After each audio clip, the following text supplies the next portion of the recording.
Hello, my name is Kyle. I'm man. I'm Alex. I'm Rachel. This is Tony. And we are Pseudo Adults.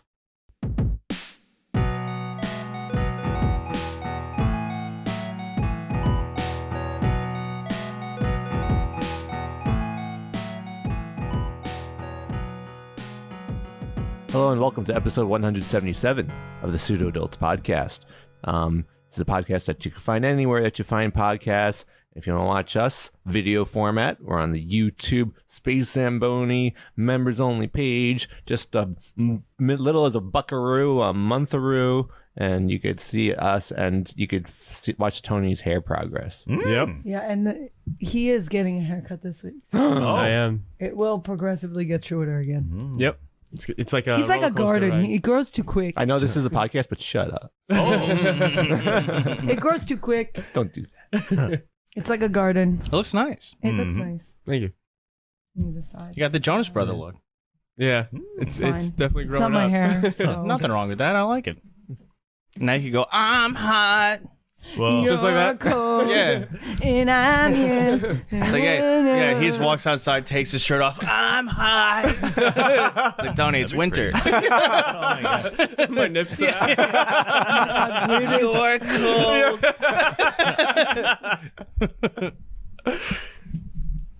And if you want to have lots of laughs and good times watching Twitch streams and going on the YouTubes and watching the streams also on YouTube or Facebook, and then lots of other entertaining things, you go on Space Markiplier.com.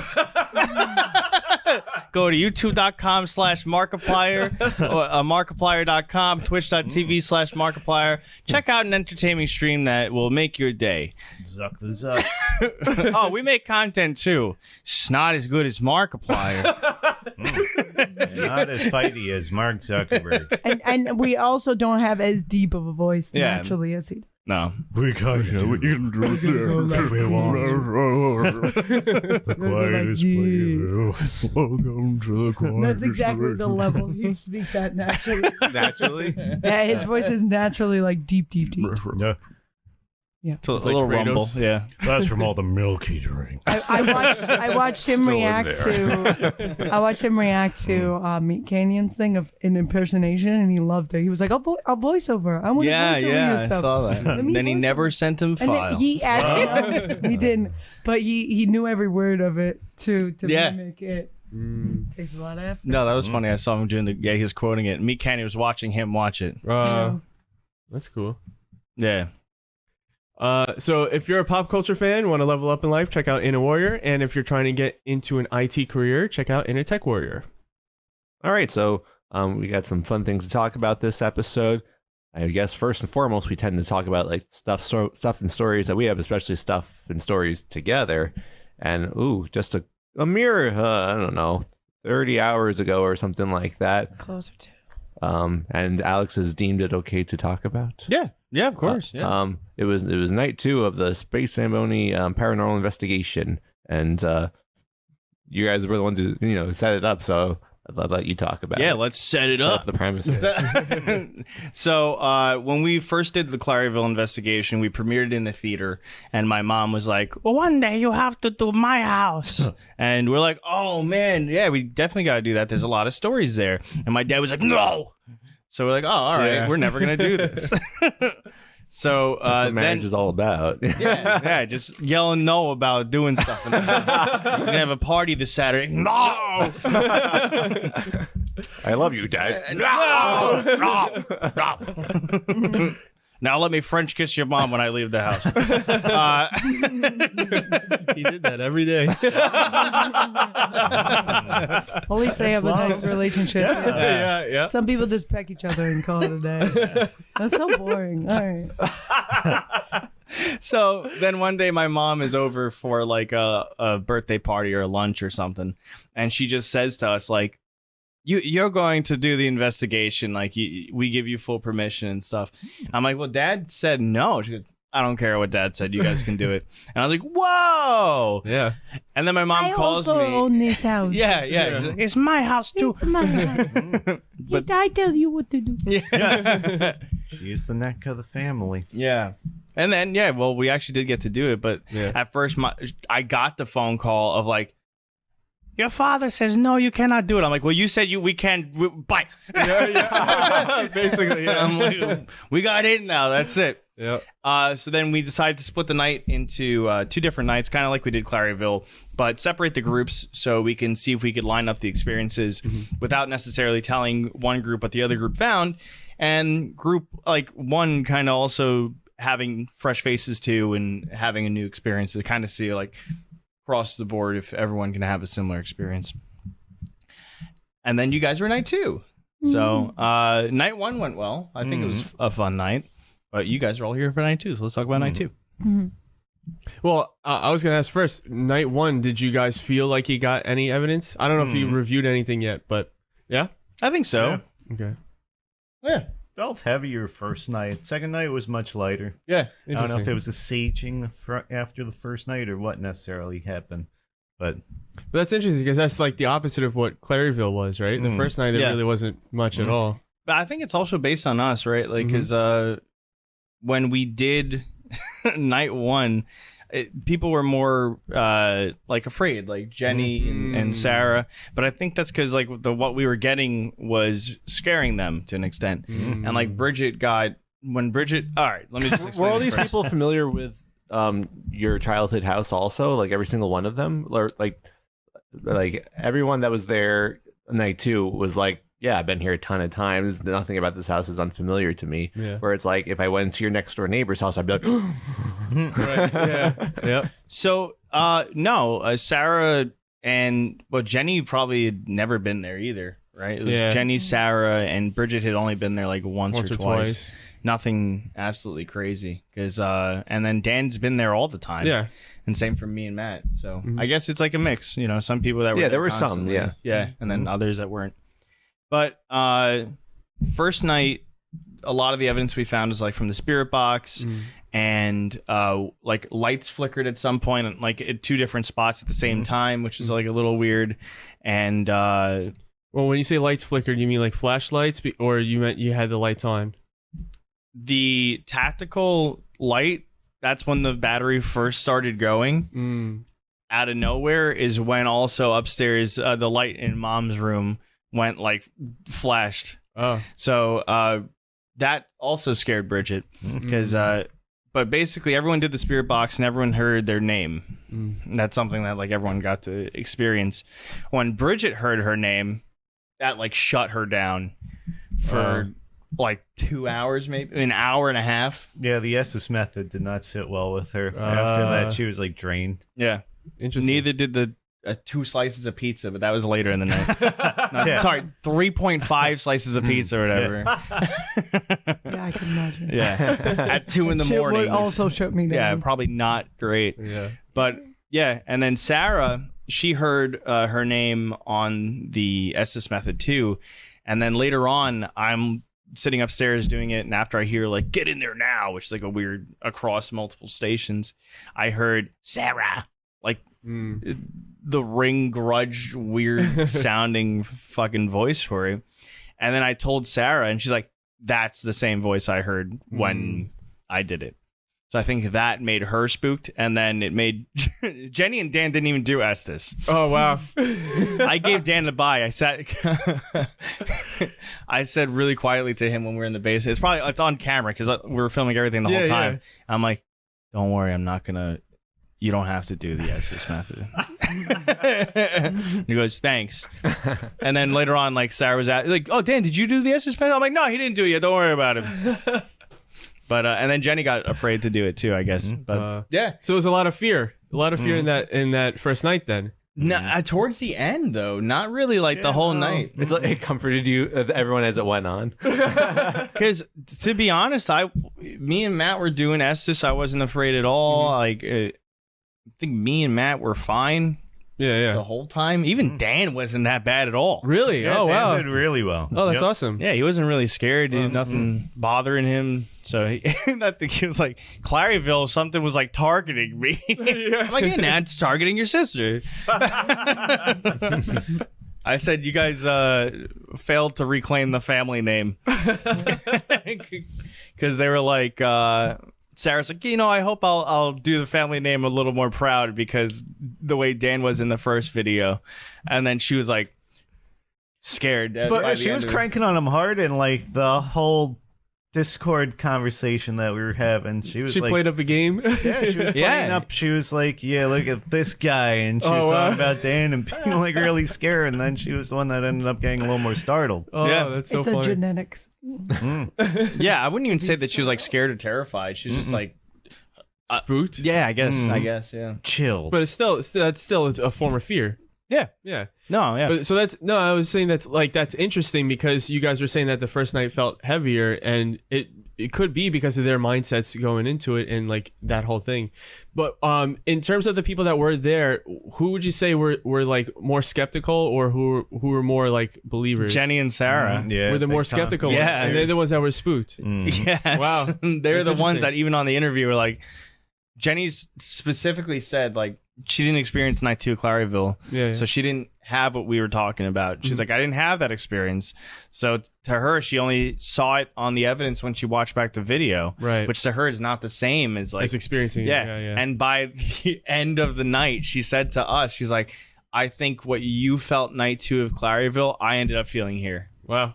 Interesting. It's like, wow, that's very interesting. Hmm. She actually got evidence and like felt something. So it was cool. Mhm. Very interesting. Yeah. So you let's go into night 2. So Kyle was brand new for Yeah. night 2, They popped my ghost hunting cherry. Hell yeah, They did. and so was Rachel. So Yeah. there was two Yeah, brand new. I people. found the spookiest part of night 2 when Rachel just disappeared. Yeah, I did because you guys were upstairs. I was like, I gotta go. I thought we forgot you in some closet somewhere. No, I left. You I went to phased another- into a different dimension. I was there, but I was like, hey guys, and you're like, why is everybody ignoring me? You went through the red door. Yes. Don't go through the red door. Yeah. I'm gonna go through the red door. Don't go. I'm gonna go. All right, we're gonna have a party. So I felt that night 2 overall had a very like positive, and I credit you guys for that approach and the experience altogether. I think that I don't know, I'm not sure how to like dive into talking about it. I'd never done something like this before, and it was interesting to see like it felt like, and I'm saying this in like the most like open-minded way. It felt, if I could summarize it, it felt like grasping at straws, but then looking for like consistencies or something like that. Yep. And so it's like that's where like the skeptical mind is just like, well, it's hard to make what of what, but if something happens like consistently, then you're like, okay, then it's like it feels a little bit more substantial. And by the end we might have had something like that, and I thought that was pretty cool.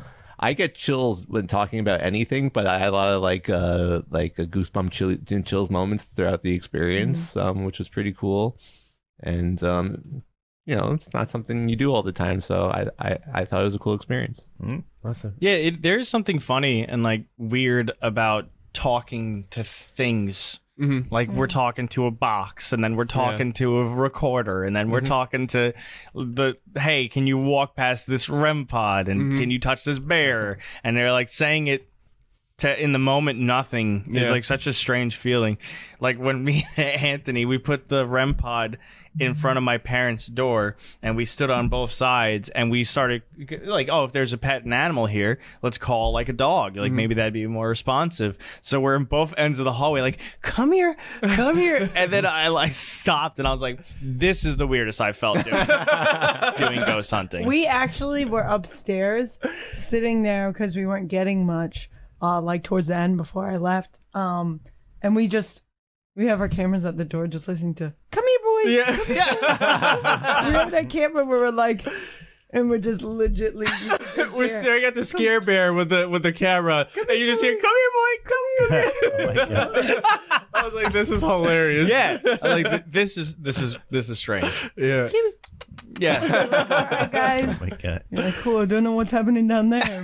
But Well, you want to talk about little your experience too? So my first experience was with Alex, and we went downstairs, and that was kind of spooky. I already knew I don't do 100% well with spooky things in real life. Especially like in the dark, it like you have all this like, oh, I can go in and then it's dark and it's something totally different. Whether it's darkness is equals unknown, I don't know. But the basement definitely, the basement has the feeling of like spooky anyways, and then you're like, put on this mask and put on these earphones. You're not going to see anything in the dark. Yeah. And you're like, what?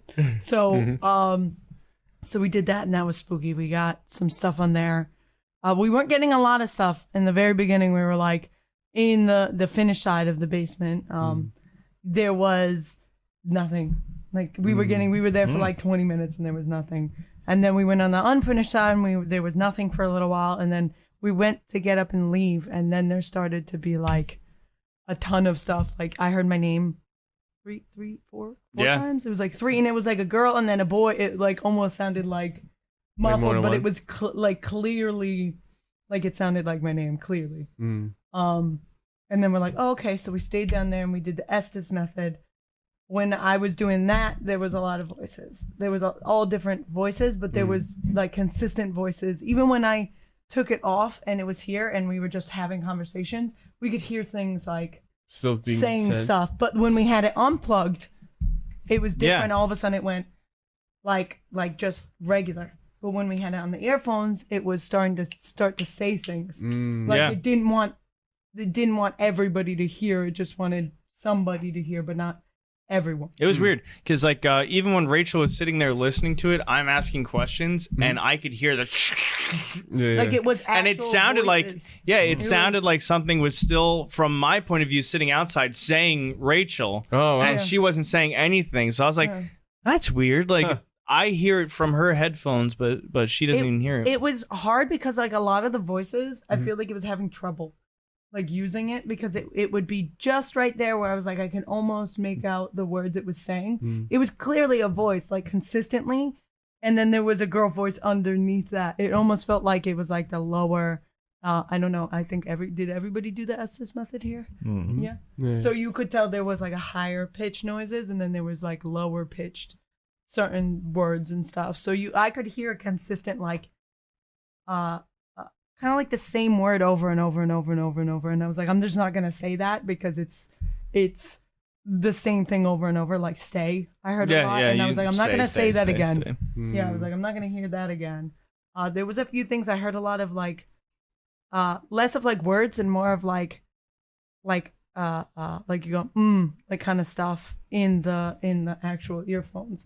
Yeah. And it was clear. It was like, it wasn't like part of the frequency was clear. Yeah. And it was funny because when we were like about to leave is when, like Rachel said, we heard it, but it literally sounded like someone was trying to like punch through. Yeah, it was talk. like trying to get Because through. the whole time it's like, and then like we started walking, it's like, It was like really upset that we were leaving. So it was that was strange. And then when we're sitting down, she has the headphones and we're doing the Estes method, and I'm like, all right, like can you like knock like that? And we hear it like right above the door frame, like and we're like, whoa! There was some knocks there that they weren't like just a creak. It wasn't like that. It was like me going, on wood, like as clear and crisp as you could physically get on furniture. That's why you guys radioed and were asking. Yeah. And we heard like, was it a whistle? It was something like a high pitch, like. I heard a whistle later, and then in the basement. Yeah, in the basement. That's why I was like, we heard like when Matt and I were down there and I was doing the Estes method. I was just like, I hear like a lot of whistling. Did you hear that too when you did it? Oh, no, I wasn't really getting anything in my spot. But when I told Alex when he and I were paired together, he was like, yeah, it's like when you guys had a similar experience. Yeah. I heard whistling. Yeah, it was like a without the headphones when you were doing the Estes. Oh wow! I was talking to Anthony, and I was like, "Did you just hear that?" I heard like whistling, and it almost felt like when I was being like in the actual like Estes method, I feel like I was being touched, like consistently. It was I felt like here, I felt on the back of my neck, like I felt like somebody goes like that kind of thing consistently. Where I was like, all right, I get, and then that's right after that is when. You were like, oh, I hear the knocks, and I took off my earphones. Yeah. Right, and it was behind me, where I felt like I was being touched behind me. Yeah. So it was like the things that would happen were being very consistent, like with what was going on. Like it wasn't, it's just weird that it didn't want to like really speak as much when it was like out in the open, like when the box was, or whether the earphones you can hear the smaller noises. We got that later on. Yeah. I mean, there was a lot of like not getting a lot throughout the night, which I guess is only natural. These things are edited together to capture Also, the I feel like interesting it things. takes a lot of energy for the spirits to like think about how much energy they are not physical. Like I could try to think about it, but their it's hard to stuff is- picture. it's like they're not like actual physically Casper doing stuffing stuff. a battery up its ass. I feel like it might be a little hard for them in general to like if let's just say they weren't around when these things happen. Like, what is this? How do I get this to work? Like, you know what I'm talking about? And you were just saying use your energy. What they're probably like, what does that even mean? Tell me what that means if they're just us. So I think there's a few interesting things with like what you're bringing up too, is that like all of this, if it depends on what you believe in terms of like what happens when you die, right? Because like if you think, oh, when they die they only retain whatever memories they have, then it's like, yeah, they don't understand anything, right? So then like us telling them, oh, use this box. How do you use this box? Oh, you use your energy. What the hell does that mean? There's no definition there that's going to make them understand what we're saying. I've had some experiences though where like it's hard to explain. It's like not even in this moment, but like in general, where like it feels like actual like me touching you, or it. Right. How do you explain that but it's not something tangible? So That's something, I guess, a whole different. well, no. So there's a few thoughts that I have on it that is like, whenever we talk about subjective experience, it's very different than saying something that like is objectively outside of us, because this whole world is a subjective experience. Everything we see is filtered through our lens. Even the molecules and everything we see is through our what we like our eyes evolved to see, right? So it's hard to say that anything we see at all is actually objectively real. Anything at all, right? So even science, we can agree on certain things, but then you also have science that comes out later that disagrees with what came out before. So everything is a subjective experience. So And when science is it's subjective, science is subjective, even though people try nothing is true. yeah, essentially, yes. But Oh God, all right. I gotta go home. But so what I'm trying to say is like, as everybody goes through the night, people may have different experiences, even though we say it's like an objective experience that we all had together. We each have our own subjective viewpoints of things that happen throughout the night. So that's why I think this is such a great like experiment in a sense, is because you get to see like we have the first night and the second night. You get to see how things are changed with the same house, right? So it's not like, oh, we're going to a different location. It's the same location, but the experiences were different. And it's like for each person that was in that house, the experience was different. For the people that were more comfortable with the house, they had a more comfortable experience. Yeah, So relative. But you see what I'm saying though? Like No, but I did like in the house. I did feel more uncomfortable in the basement than I did in the top floor. The top floor, I was like passing out. I was like, this is like the and even in rooms that I've in the past felt uncomfortable, it wasn't as uncomfortable as being in that side that we were on. Yeah, You know, the finished side fine, but for some reason, the unfinished side had different feelings than the. Yeah, what's interesting about that is if you look back at the footage, night one, me and Bridget say the same exact thing about the basement, where we're like, actually the unfinished side was when we first walked into it, we're like, oh, this is like surprisingly more chill than the room that has fully furnished stuff. Yeah. It's like surprisingly walk into the unfinished side, we're like, oh, all right, this is strangely not bad for like that's the grungy basement look. But in that other room we felt a little more uncomfortable. And then when Rachel said that without me saying anything about that to her, I thought it was like, oh, I'm like, that's pretty interesting too. Yeah, it was. It's interesting because like base floor, I didn't get to investigate base floor, but base floor is base floor, I don't think I've ever felt fully, as a person who's lived there, fully uncomfortable on the base floor. I don't think I've ever felt uncomfortable on that main floor. Upstairs, yes. Downstairs, yes. But in a way that, like, not like I'm gonna hurt you, kind of uncomfortable. It's almost like somebody's watching you. Like, have you ever had somebody stare at you, and then when you turn and you see them staring at you, like, What are you talking about? like that? Like, it's almost like that, but it's like consistent. Yeah. It's like a consistent where you're like, oh, okay, and you just do your thing and go, and that's what It's it never consistently happened. feels like. Yeah. Never That happened. after Claryville. It literally just feels like somebody staring at you, and you can feel somebody stare at you, but you're like, there's no one here, all right, and you just continue your stuff. It's not like I've, through my life, I've had bits and pieces of little tiny weird things happen. Because again, you'll see in the interview, I have moved around my whole life. Like, I moved maybe 7-8 places around growing up. So I've had different experiences in different houses. It's that feeling of, like, when you're little and you like get like you run up the stairs, like the feeling of like, oh my God, something could be behind me. That's that feeling that sometimes when it gets scary, that can feel like you're like, oh, somebody's following me up the stairs. Even when we were walking up the stairs, Rachel said, I do not want to be the last one walking up the stairs right now. No. I'm like, all right, no, go I ahead. know that feeling of go, go, go, go, go, go, go, go, go. I'm not doing that again. So I was like, I'm not, just like, it's a weird thing where, like, I tell Tony, I'm gonna sleep next to the wall, close to the wall. So if somebody comes in, like, you can defend them, I'm gonna go out that window. I go, I'm being I'm already like, sacrificed. if just in case something happens, I'm closest, even though being closest to the window is the most dangerous. Yeah, someone Yeah, could- it is, The yeah. window. Yeah, that's where the Now we're creepers gonna lie. switch. Yeah. Usually, if someone walks in through the door, you invited them to your house. Yeah. Yeah. It's Dracula, and you said, come in. Yeah. I've also, Come on it's in. never been in my actual physical house that I've, like, seen things like in our house now, but it's like right outside the window of our bedroom. I've had that really scary experience where I thought I saw somebody's face in the outside of the house, not in the house. It wasn't anybody because we went outside and looked, nobody was there, but it was the actual, like, face. Do you remember that? I remember you telling me that. Getting, like, scared, and I was like, I'm just gonna flip this way. And my main defense is, I'm gonna face towards this way, and I can't see anything if I face towards this way. But But so- you're still right. Yeah. It's still It's a very based on subjective- your lens of, Yeah. of what's happening, what's Yeah. going on. Because, like, some people can, like, take it's both the ranges of the spectrum are ridiculous. Like, take every little thing as gospel, be like, oh man, like this did this.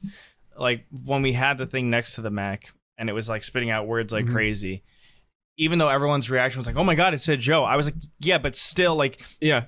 that at that point's a coincidence because It's was too next You're to- an electronic. Yeah. Yeah. but like someone else could be like, oh well, no, like it still said it, and like blah, blah, blah. It's like, yeah, but that's now it's and then it could be the other way where it's like it's sitting in a room by itself and it starts spitting out words and nothing's around it, and the person's like, well, that's so Exactly. it's there's both sides. It's Yep. really subjective based on who you are and how you are. I also feel like it also is subjective based on how sensitive you are to certain things.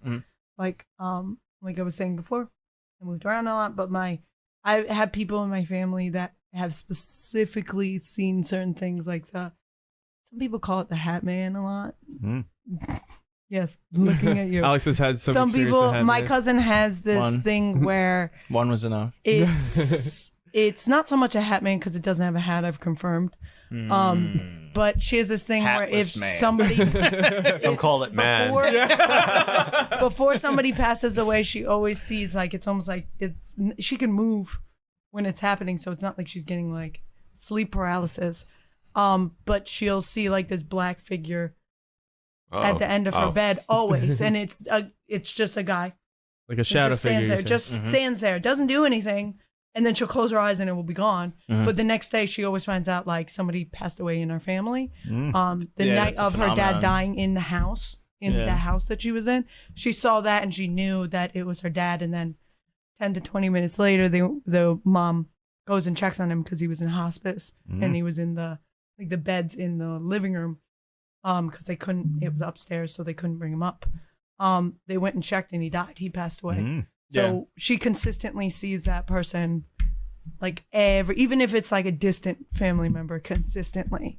So there's certain things. That's a known phenomenon that it happens to Yeah. people. Like even when you're like not in the same country as them. And like, my you grandma can was aware experience- of that. My grandma was There's a like, name for it's it, a too. family thing. There is, yeah. She goes, I it know was what a you're talking family thing. She was like, my dad used to see it. My grandma said her dad used to see that same person. She sees that same person. Like it's a family thing. I don't know. It's inherited. Yeah. And some people call banshee. Some people call, Banshee. except it doesn't scream. Succubus. Banshees used to show up when somebody would Succubus. pass away, and they'd be like, "You're not going to pass away, but somebody's going to pass away." And it's usually like a family member that's like follows. Yeah, but so isn't that lines. interesting too? Though, is that like there's also like dream interpretations too, right? Like what they say, oh, if someone dies in your dream, that means your relationship with that person is going to change, and all these kind of things. It's the subconscious mind trying to tell you some kind of message. It's like the subconscious to a conscious like transference of information. I've actually seen my cousin sing. Like she was sleeping over when we lived in the apartment. Do you remember that? Mm-hmm. She was sleeping over and she said she saw the person, and we found out that technically our second cousin died that night. I've They had couldn't weird stuff like find her that and too. she Like died. Yeah. Gianna was really close with someone she used to work with at a group home, and I woke up like at a weird time at night, and I couldn't breathe, and I was like, oh man, it was like the first time I had an asthma attack this season, but it was like really, really, really bad. And then it turns out that like that person had died and in a similar-ish way. And I was like, oh, well, maybe that's what it was. Yeah. But also I'm making that connection too, right? True. Yeah. So, Yeah. But yeah, there's a lot to it. There's a lot in terms of even like the subjective science that is science, but there's like a lot to the whole conscious experience versus the subconscious experience, or meta-conscious they call it now. Is like there is more to what the world is than we can see and we can ever see, because that's the way we have been evolved to be able to see the world. Mm-hmm. And so anything you see is going to be through your own subjective lens. So maybe that's an evolution thing where we used to be able to see ghosts all the time, and it scared people so much, and evolution made it so we don't see any ghosts. It has why to only be. dogs It stuff. has to be something like that, because how can like Could you imagine Per living se. every day and seeing dead Yeah, people? fuck. all the time, constantly. I got paperwork to do. evolve, eyes, evolve. so like if you think about it, like cats and dogs, they can see different which is some of it's like scientific. They can see more things than we can like see, different Spectrums, you're saying? spectrums and stuff. What about if it was just that we evolved to be like, nah, this isn't useful. And if anything, this is distracting. Yeah. It's not useful to see my dead grandfather constantly nagging me. And he's just Yeah. yeah. Or maybe While just you're, our while you're driving, you get hit by a truck, and then you're dead too. And like, see, See, maybe it's just our perspective Evolution. on like maybe we became too cynical as like a race to be like able to see anything because we don't believe in it. So a lot of people don't believe in it, or like believe in it to like not like question it. to keep the lighter note and bring it back to night two, your brother-in-law, I felt like, was trying to make a different type of Film. film than everyone else. I got He was my on the head wrong stuck set. in a dryer. I felt like, oopsie, I got my head stuck in a dryer. Help me, stepbrother. You know? Yeah. It's so funny because like the way he is doing the investigation is very much like he's also doing skeptical stuff like me. Like I was, okay, this is making that motion. Let's test it. Let's do it. Let's move around it. Let's do these things. Like the REM pod thing was interesting. Yeah, like, but we figured it out, and then we weren't like, oh, go. Right. We're like, Yeah. like, okay, now we figured it out. And same with like the camera with the ovulus. If it's too close to it, it starts triggering it and it goes off. Yeah. And we're testing and doing those things, and then all of a sudden, when he's leaving, he's like, maybe that's because like the entanglement of light is causing this thing with like the spirit to do this. He got real tired. Maybe the spirit is like He got back shy. into the Or I was like, oh. So he got back into to the whole spirit thing, even though Yeah, he was like fully talking like the spirit was hanging out with us in the house, like it was Maybe he got buddy real with him. tired. Maybe his will broke because he got so tired. He's like, Yeah, like I that give up. You take over. mental And it's like, barrier shattered because all of a sudden he was like full like full believer. yeah. Wow. And I was like, what the hell? We have the same night up to this point. So, but it was interesting to is see. interesting. So I don't know what the hell is going on in his brain. I know he wants to have sex with a ghost. In the worst way. Yeah. He had some questions for the ghost. He really, Yeah. if it was an option, He really wants a succubus to come You in would be his the room. Patrick Swayze, or the ghost would be the Patrick Yeah. Swayze. Yeah. He'd be he'd the be calling Patrick Swayze. IRL, yeah. It says more about, I guess, him than it does the ghost. Yeah. Oh, yeah. Yeah. All the subjective experience. Exactly. Yeah. All those subjective experiences. He was never by himself in a room, right? He was. was. Oh Yeah, he was. my God! So And- the ghost in him, we'll never know. Maybe We'll that's review where the footage. the flip Yeah. was made. We'll see the footage and then we'll He would never spend the full time alone, though. He would come Yeah. up with like some like, oh yeah, excuse. Yeah. Yeah. It was. Yeah. we Oh, noticed that. really? Uh-huh. Oh, you're still He- like he that? was Oh, I think multiple times. oh, sweet. We have the on footage again then. Yeah, because remember, so I did this. I gotta go tell Alex. Yeah. Yeah, basically, I was like, all right, so I did solo basement. All right, we do the new pairs. Anthony, it's now time for you to do solo basement. But then remember, I went downstairs and all you guys are on the main floor. I'm like, Anthony, I thought you were doing the basement. And I forgot what his excuse was, but he had some sort of excuse. He was like, I don't have like the equipment. Yeah. And then when we were upstairs, you guys were in the basement. I was like, all right, Anthony, do the main floor. Right? I'm like, that's the easiest one. Come on. So then, and then remember, he came up in the middle of our investigation. He was like, oh, yeah, I just want to run through the. That was so random. Wait, what? He's like, I want to run the. Temperatures, right? Was it the temperature or was it the UV light? Right? Was it the UV light? It was one of those. It's a black light? Yeah. He's like, I one- just want to run the black light around here to see anything. He just wanted to make sure he didn't leave any proof in the basement. He's trying to. He shined it on our clothes. Yeah. Yeah. He's trying to see if any ghosts are around. Anybody partake in ectophilia? Anybody? That's a direct quote. I'll find you. I'll find you. If you I know Anyone one but of you me? guys. He's trying to out In his people. mind, he was playing Clue but Ghost. I'll find you. Was it the candlestick in the bedroom? It'll stick in the butthole. Yeah, that's pretty much. I'll find you, Ghost. Don't you worry I about can't that. wait for him to be in the main floor, be near a camera, so I can hear. I gotta tell Tony and Kyle. Yeah. After being downstairs for a minute. Yeah. That was the best. That Imagine Larry he film. just stands in like the stairway, like that landing, and goes 1, 2. Counting to come up. Yeah. And he counts to 10, and then he comes back up. When we first broke into groups and I was paired with him on the upstairs, like I'm trying this stuff. Well, I let him go first because I was like, I need to learn. And I was like, here when he didn't. And after like a few minutes, and he was like kind of like pausing. I was like, all right, I guess I'll take a turn. And I started asking questions, which I felt weren't that different from like how the night evolved. Like try to keep things on like a positive like mindset. At one point, he was like, "Try going darker." And I was like, I think I'm good. You could do that if you want. Oh, that's so funny. Like, what do you want? Yeah. You want to turn that up? Yeah. Bet you're a big old fatty, aren't you? Bet you're ugly too. Oh, that's so funny. Tell her you want to make out with her. Yeah. How do you know Let's it's check your pants real quick. Yeah. Be mean to it so it wants to do me instead. Oh man. Well, funny you say that because like night one, me and Sarah were in the basement doing the investigation, and everyone else was on different floors, and we came back up to 4 people hanging out Oh, wow. in the living room. Oh man. With like, and I think like one of the lights were on too. I was like, guys, what the hell's going on here? it's like 2 o'clock in the morning, or like 1 or 2 o'clock in the morning. Why is everyone just chilling? They're like, oh, similar to how Anthony was. Like, well, one of these cameras died. And, you know, we're all just taking a little breather.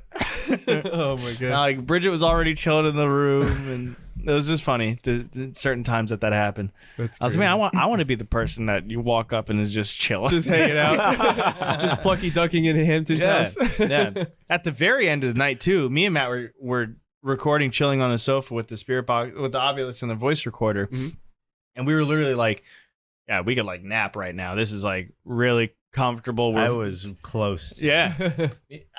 I went to ask questions in Gene's bedroom, and I was like, I could just lay down on this bed right now. That was me. Yeah. You're going to see a large portion of that video after we got like absolutely zilch and nada upstairs, where I was like, this bed's really comfy. And I moved the bear, and I was like, why don't you come lay with me? This bear's really comfy. This bed's really comfy.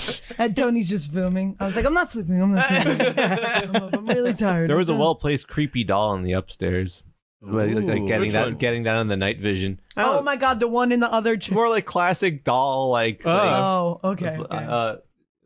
Yeah, my mom doesn't have any dolls. That'd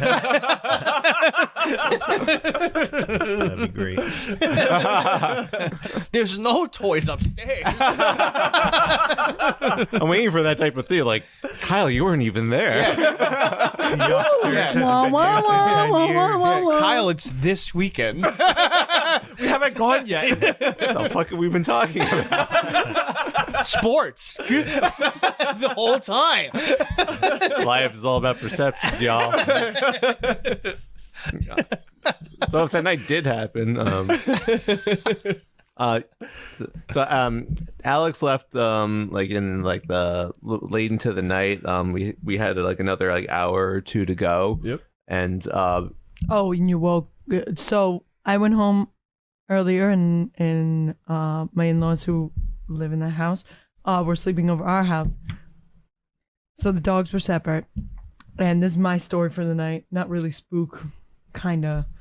So you left, and the door thing went off on your parents' phone, and made the dogs lose it. And I texted them, whoever is leaving the house, tell them to not leave the house because I am trying to sleep, and the dog goes. Actually does that really weird bark he does. The And move. it woke me up out of a deep sleep, and I was like, I hate this. It was everything anybody did. Actually was my like, God. I don't know why they didn't just mute the phone. I'm gonna put you. I don't know. Put it on silence. And so it you wasn't can just sleep. once; it was like twice. You know It we're was- there. Yeah. Just mute the phone. Do not disturb. No, your dad wanted to see what all the hype was about. He wanted to see the inside cameras he placed. Yeah. My story was coming home to a locked out screen door that I didn't have a key for. oh, How'd you get in? I did a Fred Flintstone. Where am I? Like, help. And then Argo jumped through the window. I was like, he locked the door too. He's the one that locked the door. Yeah. Sorry. And so I've done that. I've actually been locked out of my house, and you know how the basement windows in our thing are tiny. They're not like big windows. I don't have like emergency exit. It's like if you get stuck down there, you're stuck. So I was like, Tony was on the train already to the city. I was like, I'm not making him turn back. He's like 8 stops in. So I was like, okay. Think. It's like 6 a.m. I was like, think. Okay, I'm gonna check all the screens. I popped the screen. It went. All right, and the windows slide. That basement window's high. No, our basement window's low. It's low. Ours is high. I thought it was up. Well, it's high, but like when you're outside, it's. Oh yeah. Yeah. No, I mean in the room, it's. It is pretty high. Yeah. It is high. I'm not. So I pop it. I was like, I can only get one leg through this fucking. Oh thing my 'cause God. This thick butt. And so I was like, I can only get one leg through it, so I'm gonna have to pop out those windows. I pop out the windows. This was like 30 minutes of doing this. I have to go to work too, so I'm like, and I pop out the windows and go. I can't go forward because it's really high up. I was like, I'll get on the ground and back myself up. And the neighbors were probably watching me being like, what the hell? And it was like their side of the driveway. I'll back myself up and go, whoop. And I went, back myself up and whoop. And I put the thing back in. Meanwhile, Axel didn't even react. Didn't even What a guard react. dog. Didn't even react. I walked up and he went, "Where did you come from?" I was like, "Thanks. All right. You're a cool dog." But that was my story of being locked out. And that was the last time he spoke. And that was the last time.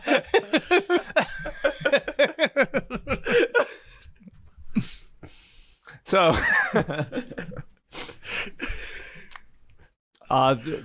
after Alex had to go, we still had another couple hours to go of the investigation. I feel like it was when the more interesting things actually happened. And I don't know if you guys have spoken about it. I've had zero human interaction until this podcast. So I haven't had anyone to talk to about it. Did you tell Rachel or anything? Yeah, I told her about the school teacher, Helen. Yep. School teacher Helen. Yeah, and I texted Alex too.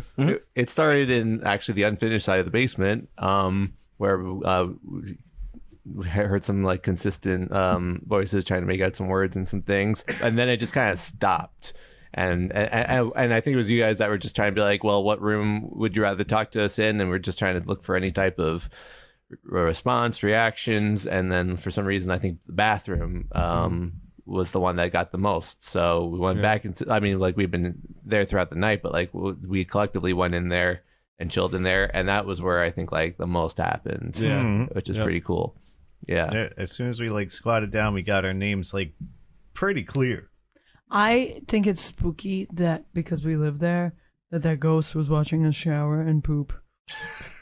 That was like their home for whatever reason. It seems like maybe that's the most energized spot because like we use the EMF reader, and like in that area between the dining room, that bedroom, and the bathroom, there's like a ton of electricity. And it was maybe traction, maybe it seemed to be transient in a sense, right? Because it would drop, and then we're like, okay, wait, where'd it go? And then you move there's it. That one then... time where I like had it in the middle of the room. It was high, and then like I dropped it down for a second and brought it back up, and it was like gone, but then still closer to the spirit box. So it was moving around. Yeah, I mean, high EMF you'll get from the spirit box too. And we also tested that. We tested that it wasn't as high as it was spiking. Yeah. Okay, good. Yeah, Nice. we even put it right next to it to show that it wasn't spiking it. Yeah. We filmed that. I mean, the only thing is wiring and lights in the hallway, and that's it. Everything's off. It shouldn't be going off high. Yeah. You know? Shouldn't be going off high, and it shouldn't move. That's why I think it's weird too when we were that one spot was there. There must be something like electrical wise, right? That's causing even in the bathroom to you put your hand in that spot and the spirit box is going off in another spot. That, and maybe that's also the cause of the what was that, the laser grid dying. I wonder if that had something to do with it too. I thought it was interesting. I know you said the batteries like the cameras go really quick, but the fact that they were going so quick. Me and Tony's camera died upstairs almost. His was almost dying. Mine died. We were doing 1 hour shifts, and every hour all the cameras are dying. Yeah. And that was like, Tony asked me, he's like, "What? These cameras, like, are they like that?" I'm like, Tony, these are the same ones we use for Clarity Film. Yeah, because I was confused. I'm like, how are they dying so quick? It didn't make sense. And then there was times where we would swap the battery, but then the one that was supposed to have been dead was actually not dead at all. Yeah. We had that one time in Claryville where we were in that room and the camera was completely dead and shut off, and then we go downstairs and it was full. Yeah. Full. Yeah. And that happened to something else in my parents' house too, where it's like, oh, this is. We just put the battery on. I'm like, which one's green? One of these is green. Yeah. And like, that's the one I just gave you from my dead camera. Yep. I'm like, oh, that's weird. Very strange. Yep. And the laser grid was the first time we're using it with the brand new freaking thing. And it dies the first day we're using it. Yep. Yeah. When it's supposed to have this crazy long battery. And then we go the second day and twice it turns on full power and then gone. So that was weird. Gone. But that stuff's always fascinating, the electromagnetic fields and all of that kind of stuff. I would always like to go out with in a haunted field. I don't know if those exist. Oh, they do. Gettysburg. Thanks. All right. And just go with the EMF because there's physically no electricity in a field. And like, could that be taken as proof if you get something because there is no electricity other than the rocks and the earth and yeah, I was gonna say the magnetic ley lines across the planet. Charge those batteries worth nothing. Oh my god. And you need like a van with a generator. Oh my god. Just to charge batteries. We got there a short period of time. Yeah. I guess maybe not the whole night. So when you guys were doing the bathroom part of the investigation, was it mostly the spirit box? You guys use other stuff too? We use like everything. Yeah. We took all the equipment, brought it to each room to see like, okay, what can we Which get? worked out because we might have had a little technical forgetfulness. So we're hoping like, okay, if this audio is off, we have that audio over there at least. Yeah. So it's caught in some manner. So that's what we're genuinely hoping. So best of luck. Thoughts and prayers on the editing Thoughts side. and prayers. Thank you for mentioning it. Thoughts and prayers. Thoughts and prayers. I was thinking about that too when I was leaving. I was like, even though I'm leaving early, I'm gonna see this more than they ever did. Yeah. I'm gonna see these 2 hours I was gone for approximately 24 hours. Yeah. So yeah.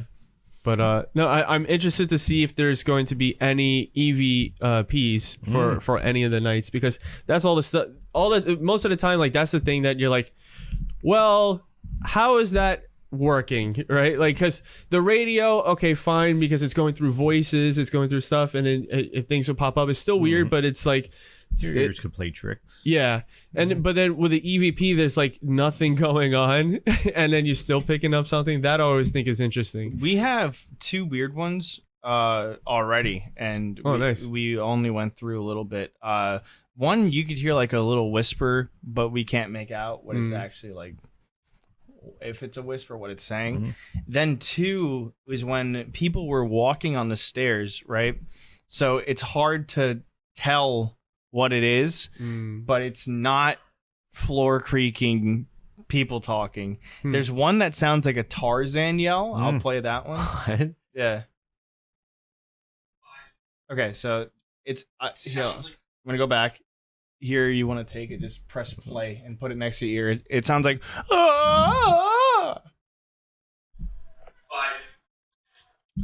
It sounds like a door and a walking, but I have to check the footage if there is, because this sounds also like weird. It almost sounded like Matt. That's what Matt I said. was right next to me, not making any noise. Yeah. Okay. Yeah. Very strange. No, Matt's heard it. Oh, I heard it. Yeah. Yeah, listen. I mean, I heard it. It was in. Yeah. It was in the. Sounds like a door That's good. and a walking, but I have to check the footage if there is, because this sounds also like weird. You know, it sounds. It sounds like a weird sound, but it could also be like a door. Yeah, it sounds like Very musical for a door. Yeah, it's weird. It sounds like either a door or like a dog yawning. We gotta make that into like a musical sample.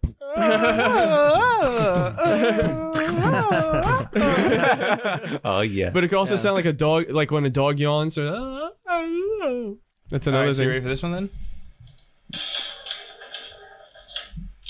That was barking.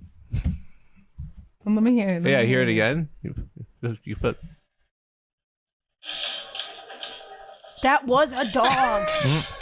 That was a dog That barking. was a dog. So There was no dog barking in any other equipment? no, right now I'm going through to see if in Mom's room if there was, but no, we don't even acknowledge it. It sounds like aggressive barking too. It sounds like it was angry. Like when someone would walk in and, Yes. and Ace would freak out. Yeah. Interesting. And the other one sounded like I said a dog yawning. Yeah, so that's why I thought that was funny. I was like, that's weird. So if we don't hear that in Mom's room, that's where the dogs would have been. So if it's not there, it's nothing. But also, that's a recording from the basement. That was in a basement Yeah. EVP? Yeah. Huh, that's interesting. Yeah. Interesting. So yeah, it's gonna be fascinating to see between night 1 and night 2 if there's consistency there, because that is I think would leave more credence to like something happening. Kind of like everything that we did was only like 50% of the investigation. Yeah, essentially, yeah. That's what it is.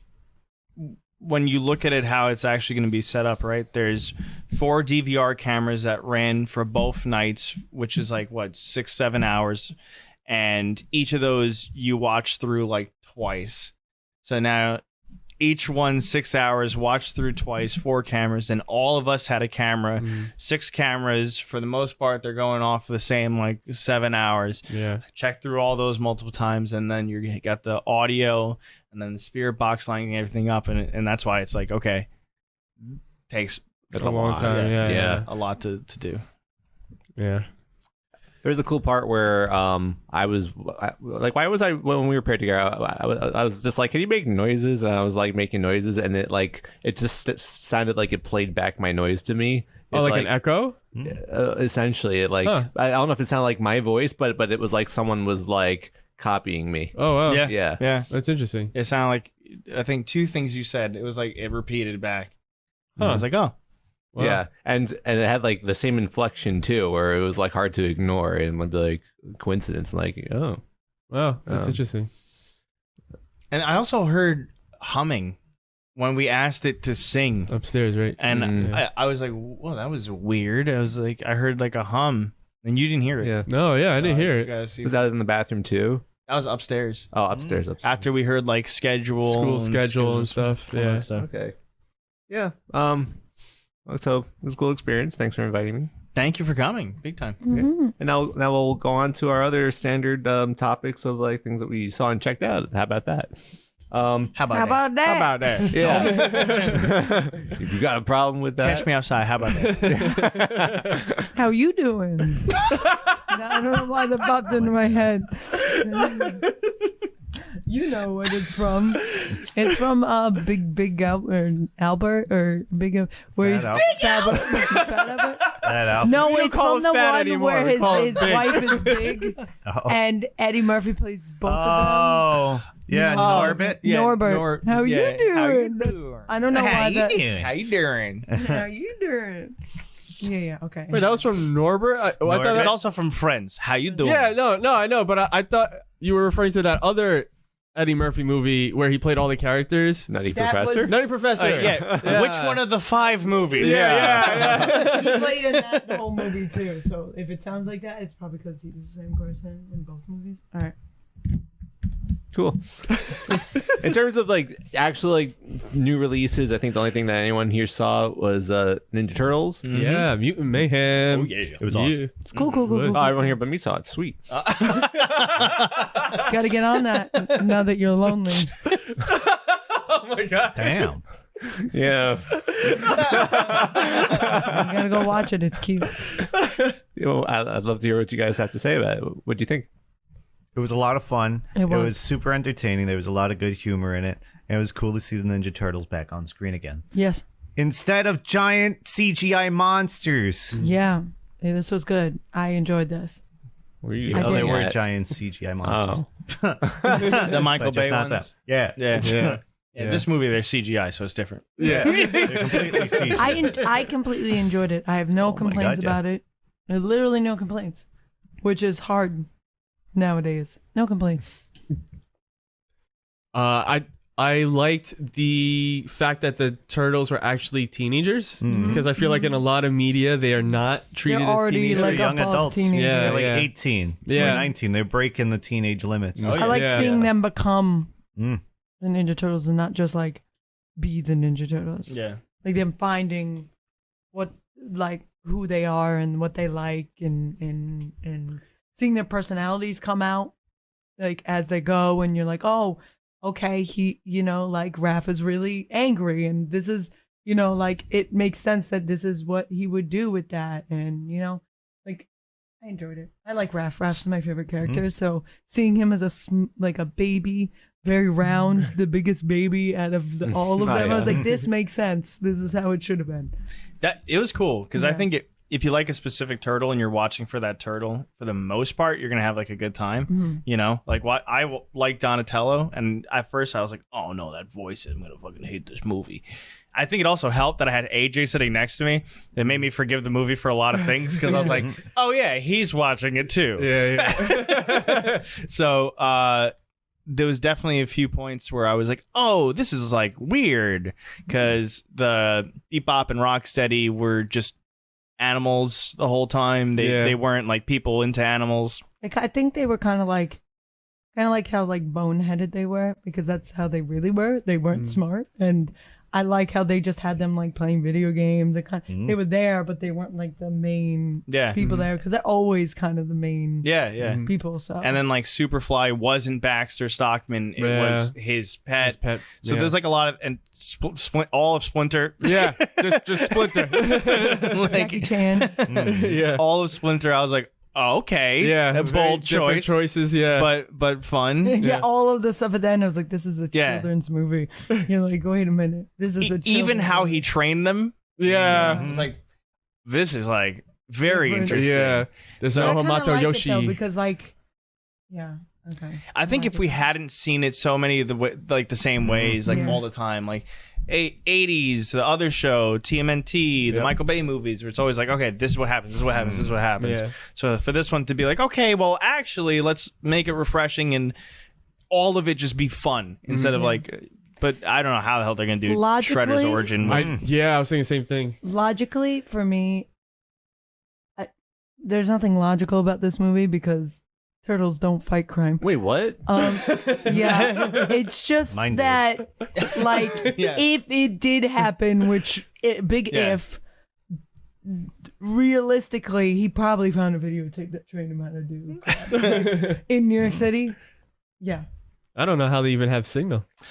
when I was watching the movie, I'm like, that made no sense. Yeah. But that was They my had Wi-Fi dad down brain there? being like, come on. Like dad with airplanes and movies. I'm like, come on, what the hell is this? How would they even have Wi-Fi? Yeah. I'm like, who's playing for a service plan? Yeah. I love the Fly Girl, the Fly villain. The fly villain? Oh, Main the bat? fly. Yeah. The bat. bat. Oh, sorry, the bat. Yeah. That was Nadja's voice from. There's a Batwoman. There's a bat, little bat thing. Yeah, that And bug that's- monster that's like.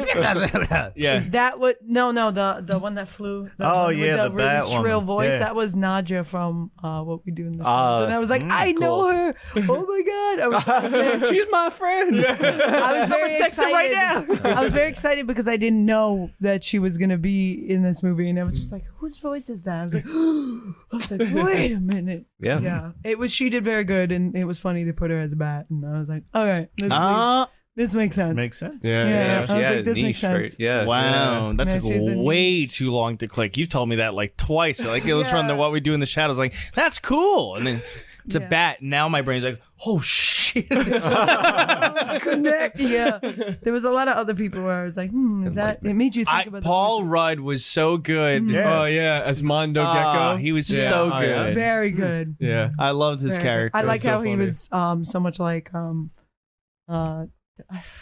Mikey. yeah, he was thank you. Yeah. like He old was very- Michelangelo. Yep. Yeah, Yep. he was like what you would maybe he'll morph into him because he hangs out with him a lot. Yeah, like he'll yeah, they set up- eventually yeah. lead up to him. Yeah. But I like I don't want to spoil the end, but I like the way that they ended it too. Yeah. It was like, oh my god, they're like outside of this, like Yeah. they They're get to like accepted. Yeah. because they never really get to live their life. So like, without saying anything, I was like, oh my god, I love it. I was one of the few people that when they showed their like dream sequence and Donnie's like explaining it, I laughed out loud because on my brain I was like, "That's not gonna fucking I know, happen." I was thinking the same thing. You fucking idiot.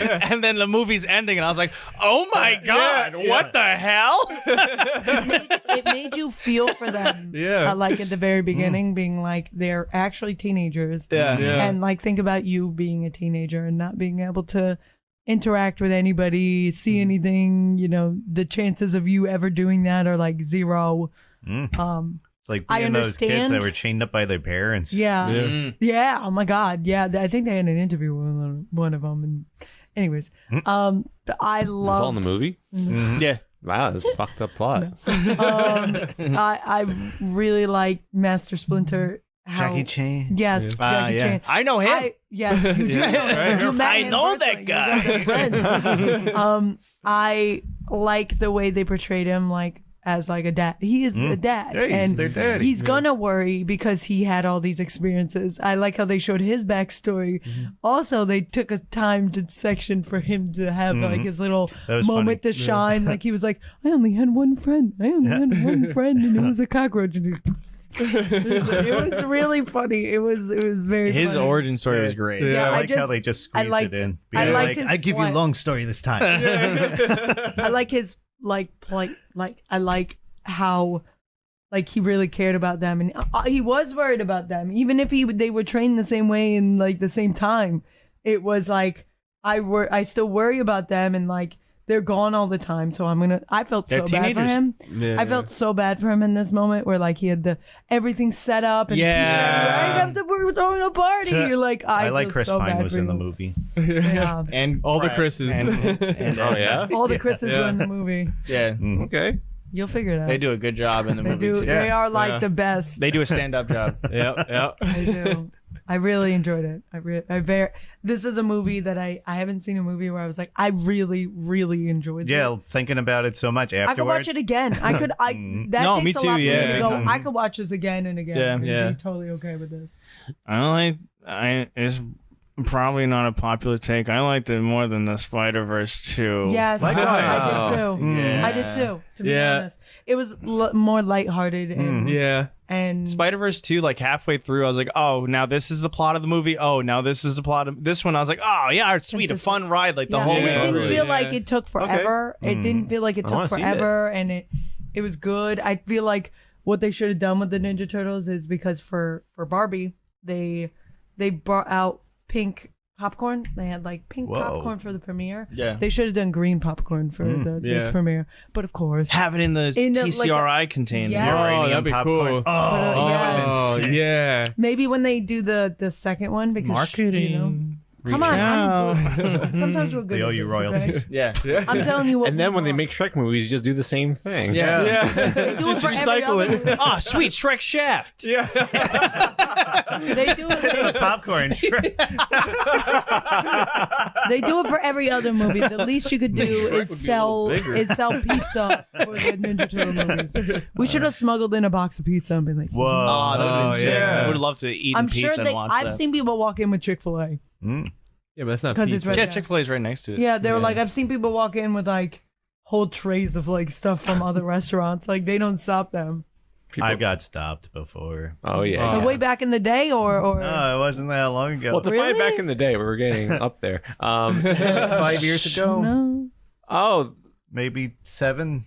See, back in the my day. head, I was like 12. Oh, there was that time too. They're I've just gotten lucky stopped I'm- twice. Yeah. Oh, They're just so it has to happen at intervals. now they can't say no to us because they're lucky we're even coming. So I got that going for me, which Which means I is can bring you whatever Yeah. the fuck I want.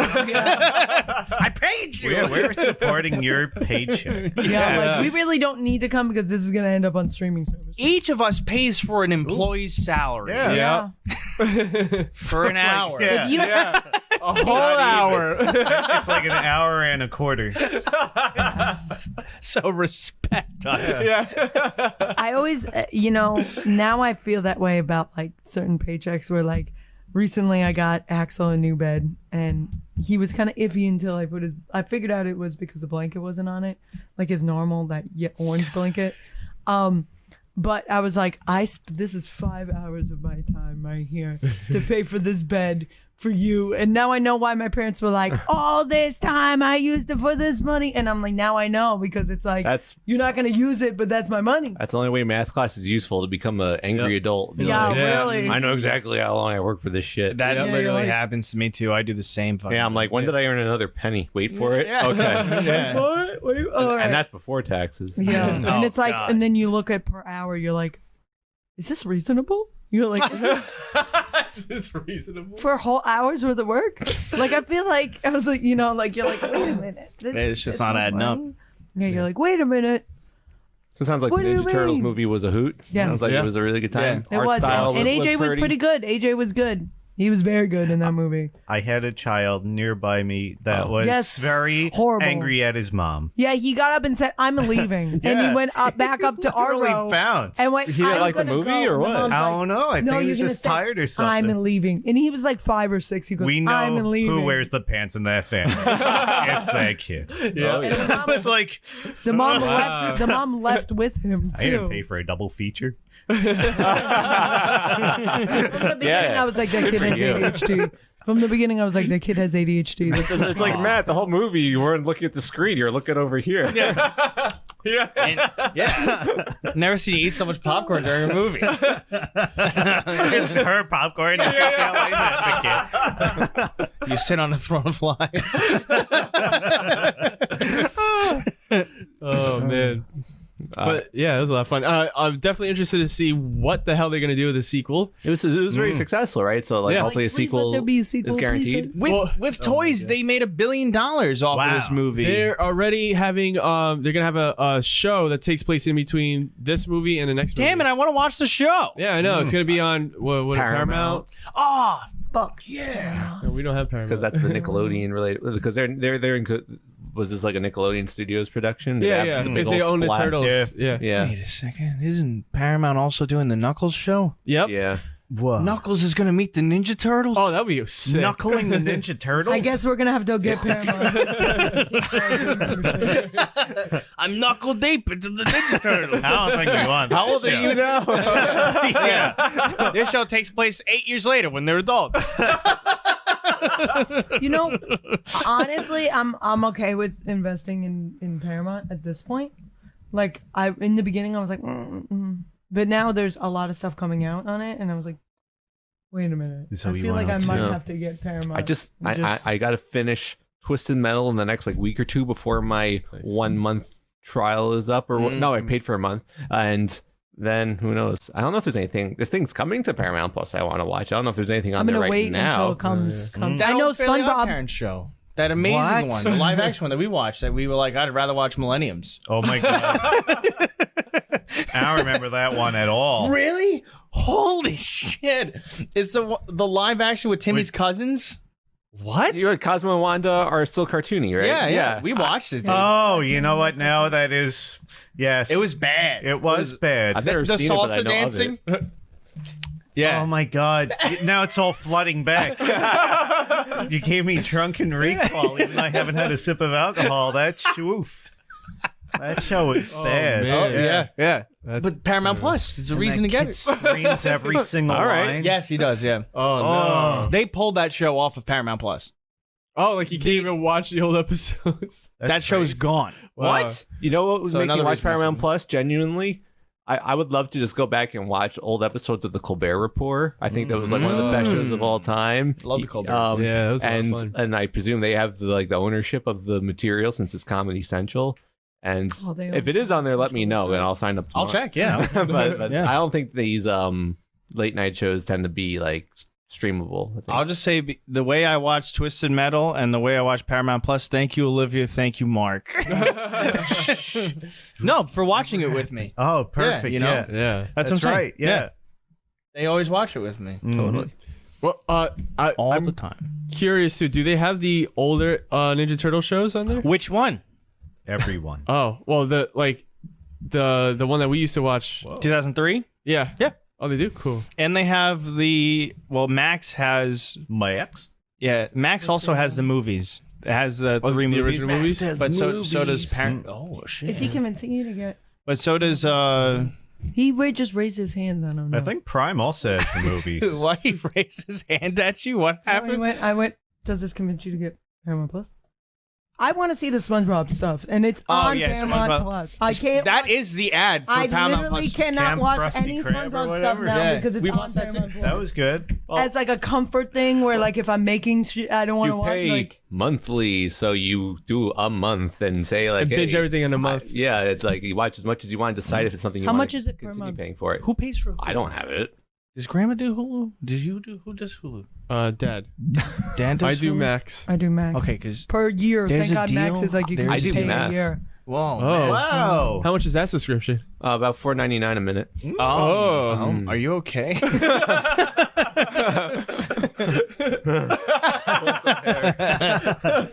I like Max's streaming service because you can pay for the whole year. Just take my flat money. out. Just take my money. We'll It's talk easier. in a bit. Okay. We'll talk after the podcast about who pays for what. Sounds good. Because there's a deal going on with one of them that will free up. The other one? Okay. Yeah. All right. I'm just saying. Cool. All right, we'll see.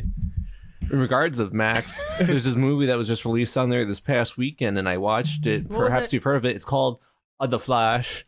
Whoa. That's what the guy that punches people in Hawaii He and chokes started at the fire. women. Yeah, out. that's the He guy. chokes The Rock? his fans out. Yeah. The Rock is Yeah. It started the fire in Hawaii. That's I a hope movie.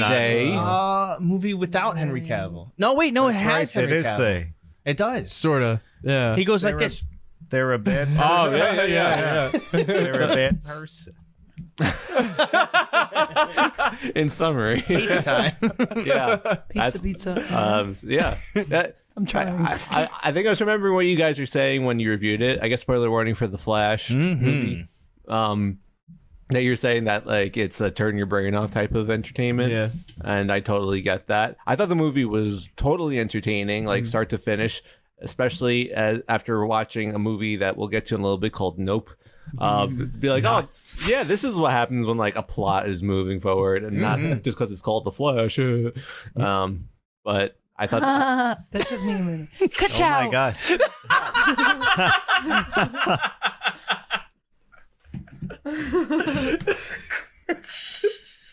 Good job. what was I talking about? Let's get nothing. That was so. Oh yeah. So, there was a lot of profoundly strange like imagery, just like choices that they made in this movie. Yeah. That just like completely like kept taking me out of the movie. Yep. And it was all like I guess Speed Force related things for the most part. And I mean I don't know. To each their own, and it would I guess it accomplished whatever its goal was. So who am I to complain? But yeah, very interesting to make everyone look just not real enough. Yeah. And just porcelain doll everyone. And for some reason, when everything I heard described, I thought there was going to be a big team up of like all the different universe, Batman, Superman and stuff. I'm like, no, they're just kind of like they're looking. Yeah. Yeah. Looking. I don't know, just gawking at a gaping hole in the universe, like casually. Yeah. Because that's normal. Oh yeah. You don't have any reactions when a hole opens up. You just watch. You're like, oh, it's almost beautiful. Yeah. To be fair, Nicolas Cage is also like preoccupied with a spider for half of it. Then he just glances. Yeah. He's too busy to worry about the hole that's destroying the universe. Fighting that spider. The big old terrain. That was funny. That's the Kevin Smith story. Yeah. Superman lives. Yeah. Now he's told the story about watching it, and everyone's like, "We know that's your story." So Yeah, it's too on the nose now. Yeah, everyone's like, we know more than Kevin you. Smith's like, if you don't put my Superman in, I'm gonna take away your whole Warner Brothers. I mean, none of it has to do with him. Those are all like we're thinking about casting Nicolas Cage. This producer is like Dawn's a giant spider. Like like none of those things are personally his creative choices. So it wasn't like him going. So he doesn't you get better a put this penny in the for that. movie, or I'm taking away Warner Brothers from you. Oh yeah, he has that power. Yeah. He's that powerful now. the Warner orphans. You know he's gonna have There a better cruise. be a giant spider in there. Kevin Smith? Yeah, we want. I'll promote his cruise for him. The Cruise Askew with Jay and Silent Bob. Jeez, what? When's Yeah. he gonna buy Canada? Oh, sorry. Flash was good. What if he buys Canada and turns that into a ship? He breaks it off from By the America. time he buys it, Canada's just going to be a Canada would pile like of that dust. It'd take a little bit of drilling, Yeah. but I think it's feasible. Yeah. By the time country of he gets to buy Canada, it's just going to be ash because it's still burning. The Oh my fires are God. still burning in Canada. Not if Kevin Smith Oh my swims it God, over not to if the Kevin Antarctic. Smith spits on it Whoa! and puts the fire out. I mean, he's he that does big have of a superpowers. super fan. of Canada. He releases his movie juice on it. Yeah, it's like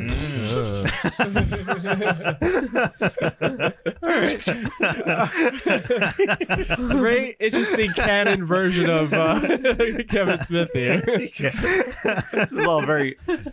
I know you said everything is subjective.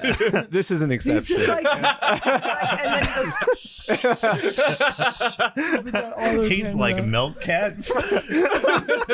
They're begging for him to put out the fires in Canada, and he's like, "No, not spraying until it just at the please spray it at the fire, please. I I'm can't like the control sprinkler this. you always wanted." It is my gift. It is my curse. Why is he a robot? This is a gift. You know, I This is stopped a gift smoking you weed. always wanted and never know you needed. We know.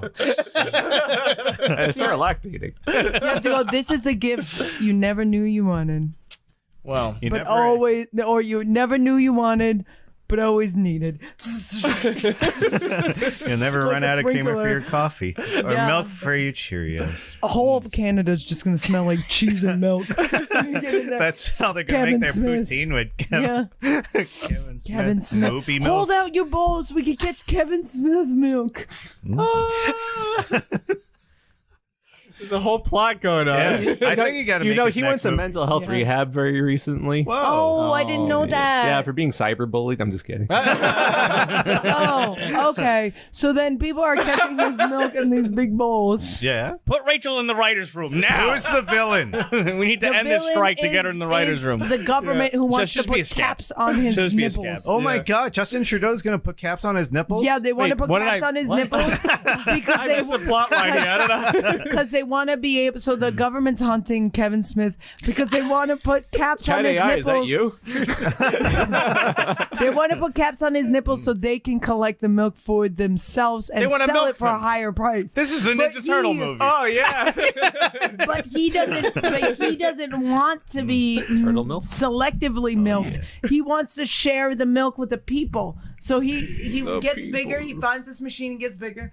And he takes his nipples and goes all over Canada. Wow. And people are like, "Yay, Kevin Smith!" And they're holding up bowls and they're like, "Thank you, Kevin Smith. I want you to be our president." And they'd be Cloudy like, with "Thank a you." chance of Kevin Smith. And then Justin Trudeau goes to jail, and Kevin Smith now becomes the new leader of Canada. The new prime wow. minister. The new of prime Canada. and the Queen's ghost is like, "We're so proud of you from heaven.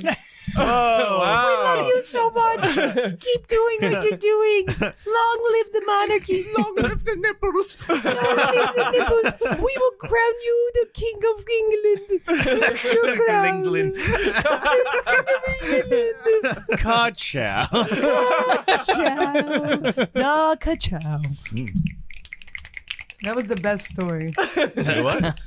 The time we give Rachel the antidote for all that, whatever she injected. All the drugs. All the drugs. Every drug. You enjoy the high. Woo! Woo! I'm coming back.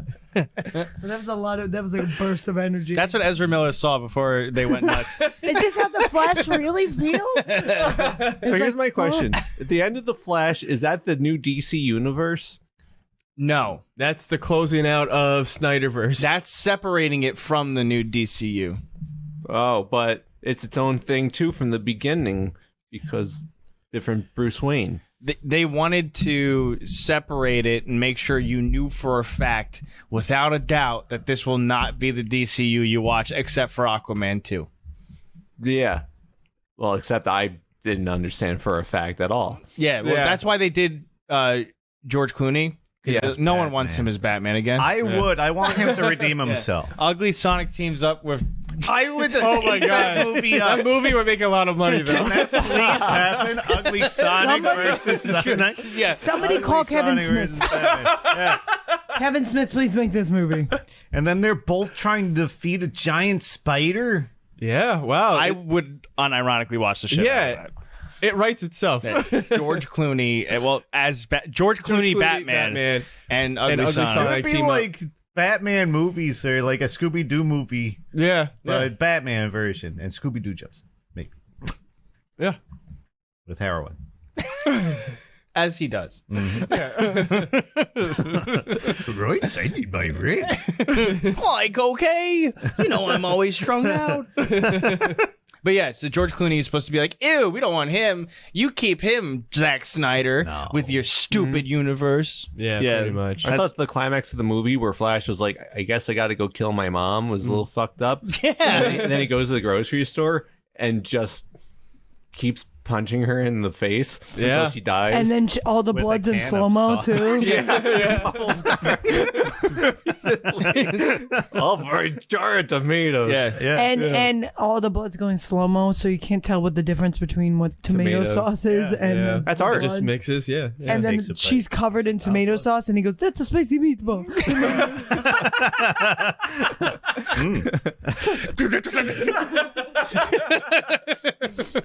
And that's it. Yeah, Good touching. Ciao. In summary, beautiful touching scene. So I thought it was still weird that he didn't learn any lesson because he still moved the thing at the end. Oh, yeah. I think they could have just, He's like, well, I got to free my dad, so. Yeah, but I think... Well, I think we discussed this before, but I think he didn't think that would be a Nexus event. Yeah, no, I'm just saying. It just it But feels... him moving the can to his mom's cart was the Nexus event? Like, I'm confused how he thought that moving cans up on the shelf wouldn't do anything, and also moving the can into his mom's cart. It's the cans. Yeah. Just don't touch the cans. My cans, my precious cans. I'm still surprised that the cans turned Batman into George Clooney. That was a weird transformation sequence. Someone moved sauce. Yeah, that's all that happened. Yeah. Also, why would they make like Batman and Wonder Woman flirt with each other and do nothing with that? And they're like, all right, goodbye. And this universe doesn't exist. And you're like, why would you do that? Why would you do that? Leave it to your imagination. Yeah. What do you I don't want my imagination. I come to the movies for a reason. What do you think they're doing right now? They're writing down their next money taker, and the movie's not going to be great. It's going to be the Wonder same Woman? thing They're that gonna- we've Wait, seen Batman 20 and Wonder years. Yeah, Batman and Wonder Woman. Yeah. I don't know dating. I don't know. Making babies. I don't know. Kissing. They're making just okay babies because they're not really superhero, and they also have a Subpar mental babies. disorder. Whoa. So, yeah, because Batman, Were they good golfers? they have a mental disorder, They're eagle babies. being scarred because they're being scarred because their dad doesn't really pay attention to them, and then you get Damon. Anything else? No, I Any thought questions? the movie was pretty good. Ka-chow. What was the post-credit scene again? Him talking to Aquaman. Yeah. Aquaman's Because just that like really needed- drunk. I live in a puddle. Yeah. Yeah, he's just drunk. Did it have any drunk. purpose? I was like, what's the hidden meaning here? They want you to go see know Aquaman. that Aquaman 2 takes place in this Flash world. He hit hard times washed for up. some reason, and he's like an alcoholic, I guess. Well, They change it shouldn't release Nexus event. Aquaman 2. No. They have a whole bunch of reshoots they said that they had to do and stuff. When is that it's- getting released? It seems like they've been should. talking Is it- about it for like the past 4 years. Yeah. Because they keep reshooting. Yeah, wasn't that movie supposed to come out before like COVID? It was. Yeah. It should have come out before Flash. Flash, yeah. But now Flash had to be like, no, he's in this universe. Apparently and then the December. new Blue Beetle, is like, oh hey, Blue Beetle's out. It's the new DCU, first movie in the new DCU, and then like, and now watch Aquaman. It's so fucking stupid. Yeah. DC like They gotta always get their act together. Yeah. What's funny is that I feel like some of their non-whatever film material is like really enjoyable right now. So it's I don't know, the movie's got to catch up to what they're doing over there. Yeah. I think Adventures with Superman is one of my favorite TV shows right now. I was like, make it more like this. It's just I don't know, for some reason just going back to the basics is like so refreshing right now. It's like screw all your ambitions and like taking things so like crazy, like serious or whatever. Just have characters living their life, and then sometimes some shit happens. Yeah. But I think that's why the Ninja Turtle movie is doing so well too. Isn't that what Blue Beetle's supposed to be too? It's supposed to be, but that one's not doing as well. People are not really watching it. I mean, We didn't people watch are it. Yeah, that's what I'm saying, though, right? Like, Can I want to watch we it. should. yeah, I really I'd go want to watch see it. Yeah. Yeah, I like Miguel. yeah, Yeah. I really want to watch it. Yeah. But I'm saying like that's like the new way to look, because there's a period where people get really gritty, and then there's a period where like, all right, that was too much, let's get lighter. And then there's gonna be another point where we get really gritty, and then it's gonna get lighter again. It happened literally to the Ninja Turtles. Yeah. It can't just be both. Fast forward. Oh yeah, fast forward. Yep. The Ninja Turtles had a show from 2003 that ran for 7 seasons. And season 4 ended in like a strangely dark note, and they were making season 5 already, and they did an episode where Baxter Stockman makes a new body that like starts to crumble and like get all meshy and all gross. It was cool. It was like cool. yeah, and the studio saw it and they're like, no, we can't release that. So they made him completely shift gears to like go back to selling more toys. And they created Fast Forward, where they get zapped into the future and work for Casey Jones's kid. Yeah. With a giant butler robot. Yeah, it was very, very different. It was Neo Yokio? Literally, yeah. What? Yeah.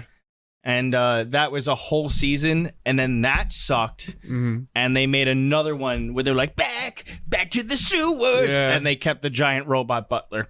Yeah, it was very, very strange times for the Turtles. Oh, you got a robot butler. Can't be that bad. A robot butt. From the future. From the future. Lur. Hello. Swinging it back again. Hello. And in terms of catching up, I also caught up on the Barbie movie finally. It was a splendid, refreshing movie. Splendid, refreshing. I guess some spoiler warning about that. I liked it a lot.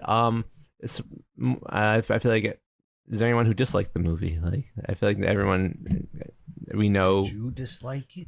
Did you dislike it? If you dislike it, I'm gonna get Kevin Smith to come to your house and tell you why it's a good movie. I would want that because then I don't have to buy milk anymore. You're right. Yeah, you'd keep him captive. Yeah. See, this is the plot of the villain of In the movie. tarantula thing. The perpetual Cheeto machine. Oh my god, that would be him versing the giant spider. When he gets drunken. Yeah, he drowns it in milk. And I'd be like, no, I gotta buy a new one. My fucking tarantula. You killed my pet. How dare you? And I'm a little confused because I think This is how we got to the perpetual. He asked too many questions. because I thought that the perpetual Cheeto machine was to feed a tarantula. Yeah. But at the same time, you were feeding the people creating the machine to the tarantula. No, it was just the way to scare them. motivate them to Right. work. But now if he drowns, there's no reason for the perpetual Cheeto machine. Well, the Cheetos were also for him. I love Oh, it was also for you. Okay, Yeah. okay. All right, it was a Yeah. split between you and the spider. Gotcha. Okay. Mm-hmm. The spider was just a means to an end, and you know, spider works for a currency, which also happens to be Cheetos. I understand. Actually, Cheetos is acceptable. I think. Right. Human Cheeto. One of the two is fine. Maybe some milk. Now you have Kevin Smith. You could make cheese curds for the fucking thing. But it wants crispy, cheesy Cheetos. Does it want or do you want? Are you a spider? No. I've never eaten bugs in my life. Yet. Evidence. The Barbie movie was a lot of fun, and I thought that it had a lot like perspectives and stuff, so you didn't feel like it was lecturing too much. So it's like, even though obviously the movie, I guess at its core, is about the feminine condition and trying to get people into that mindset, which I do think it does a good job at. It's still, I don't think, I don't know. I'm sure there are people that watch the movie and be like, what is this woke ass shit or something like that, but didn't really. I felt like they covered so many bases. It felt almost so safe in that way. But more than anything, I guess the credit to having a really good director is just like, it could have tried to do all those things, but if it just went for like, I don't know, like if it didn't have like artistic take in mind. So that was like what I appreciated more than anything, that like there was clearly a creative vision, and like I thought it was executed really well. That it's like just made everything else more meaningful and valid and stuff like that. That it wasn't just like can you think of other properties that were brought to life that didn't have that? It's like Transformers sequels. But just it's something that you need, and it just shows that like having that take is like what makes like like who could imagine going to see a Barbie movie in 2023 and being like, yeah, it was solid. Yeah.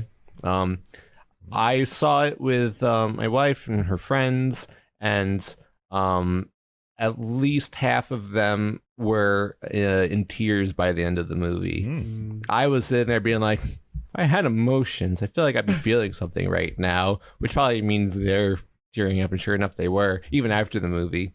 But yeah, the movie was really funny, and everyone involved did a really good job. I thought the unshined hero, who I didn't even know was in the movie, was America Ferrara. She was probably my favorite part of the entire thing. She's the mother. Okay. Yeah. Ugly Betty. Yes. Yeah. Yes. Yeah. I just think Ugly Betty when I see her because I used to watch that show. Yeah. But I enjoyed the movie. I think it was really good without being over feminist. Yeah. It's like without being too much, it's truthful. And without it being too much, it has like heart to the film. And it made like as a girl, and being the only girl in this podcast, I had no clue. Sorry. Ka-chow. Now, ka-chow's the sign of a mental break.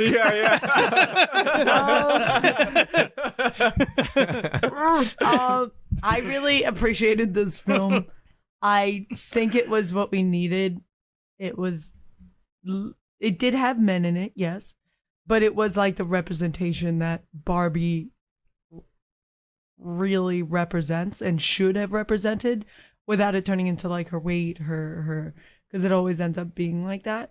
I think this is very heartful about like people figuring out who they are, and like they don't have to fit a role that was given to them by somebody. I think it was very emotional. I mean, I don't think I cried, but did you? I don't remember. Okay. I didn't. I remember feeling nothing. I was like, this part's weird. Yeah. It's the Get back song. to the funny. I was like, it's the Billie Eilish song, and she sounds exactly the same singing it live too. It's the song. It was a bit of an emotional like roller coaster of just like it trying to make you feel this way at this time. Like there was emotion earlier in the movie with the old lady on the bench being like, you know that's the girl. It's like, you're beautiful. Girl. What do you want to fuck me? Do you know that's the girl who created Barbie, right? The girl who created that was dead. that was debunked, I believe. Yeah, she's it was. dead. Oh, she's dead. That was They're like dead. a no, it was supposed to be the rumor. Costume designer. Oh, the rumor was that it was the daughter that Barbie was named after. And that was apparently debunked.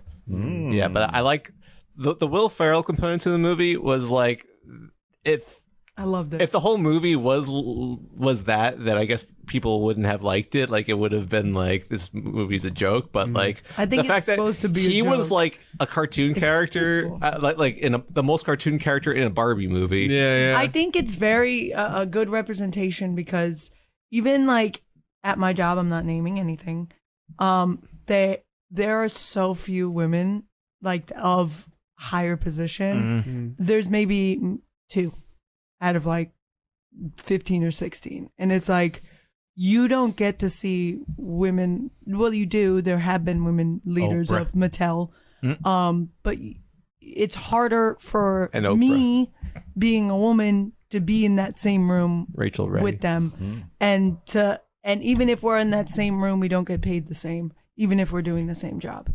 Like it's something that just draws attention to be, to certain issues that are still issues that people are working on. We're working on it slowly. We got to where we got. We're doing pretty good, but there's still stuff that we're backtracked, and it's a good representation. I enjoyed it. So, what I was gonna say, what I thought was interesting, or I guess a little confusing to me, was that so I thought the point The car of this commercial? No. So I thought the point of the story was like at the end of the movie that there would be something like in between where it wasn't just one gender or the other taking over everything. But it looks like at the end of the movie, it just went right back to normal, where it was like the women's in charge, the guys, For Barbie Land. Yeah, that's what I'm saying, though. Yeah. And then she's like, I don't jive with that anymore. No, I think more of the story is that Ken it was really that Kens don't know who they are without Barbie, and the moral of the story for the men was that they can be something. Also, they can live their own life and not have those expectations of being the traditional Ken, the traditional man, the traditional manly man. Like, you don't have to be. It's the same way with the girl. Like, Barbie doesn't have to be Barbie because she's Barbie. Right, but I'm saying at the end, wasn't it just all the women were back in charge again? Wasn't it wasn't. Everything middle ground. It was they were back in charge, but the Kens got a self-respecting. Like, they now know that they don't need to be with Barbie to be somebody. Yeah. I must have missed that. You are Ken enough. You don't overthrow a government in a day. Like they tried and they failed. They said they're going to incorporate a Ken into the government, like one Ken somewhere. You know who it was? Yeah, I forgot about that. It was what's his face? Ken's friend. Or something. Yeah, it was. Ken's friend. Alan. Yeah. Alan. I watched something my favorite that said. actor. I watched something that said that Alan represents something in the film that I didn't really catch on. He represents not the one guy, but the guys who don't fit in with The regular man. the women or the men. The bros. Yeah. That they fit somewhere in between there, and they don't believe that he was the like light for like all the other who aren't Ken, who don't want to be with the girls who have emotions and feel things outside of being a manly man. So that's what he was there to represent too, which is nice. Oh my God. Okay. Good job. That's the name of this episode. Can you spell that for me? Chow. Like K apostrophe Cut. chow. Just look it up. Thank Lightning you. McQueen says it all the time. Chow. It's the word of the day, everyone. Yeah. Starts with a K, ends with an ow. Ooh. Cool. All right. All right. So also on the itinerary, there's a movie that has been out for quite some time. So this is like catch up stuff again. Called Not Once. Nope. I said the wrong 4-letter word. Nope. The Nice. Jordan Peele movie. It's on Prime? Yeah, sure. Why not? It's on one of the streaming services. Amazon Yeah, Prime. yeah, you're right. And so tried watching it. And Tried. that was the key word. Yeah. Not to like poop on a movie, but I like it when movies do things. And It was a really slow burn. Yeah. It was long. Yeah. What's in the title? Like, do you recommend this movie? Nope. Yeah. You know? Yeah.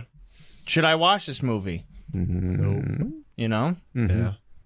It was intriguing. Apparently, these guys got a realistic expectation from the trailer. I had seen the trailer and I was like, this looks like just a bit of a taste of like, like they're not showing all the crazy stuff that's going to happen in this.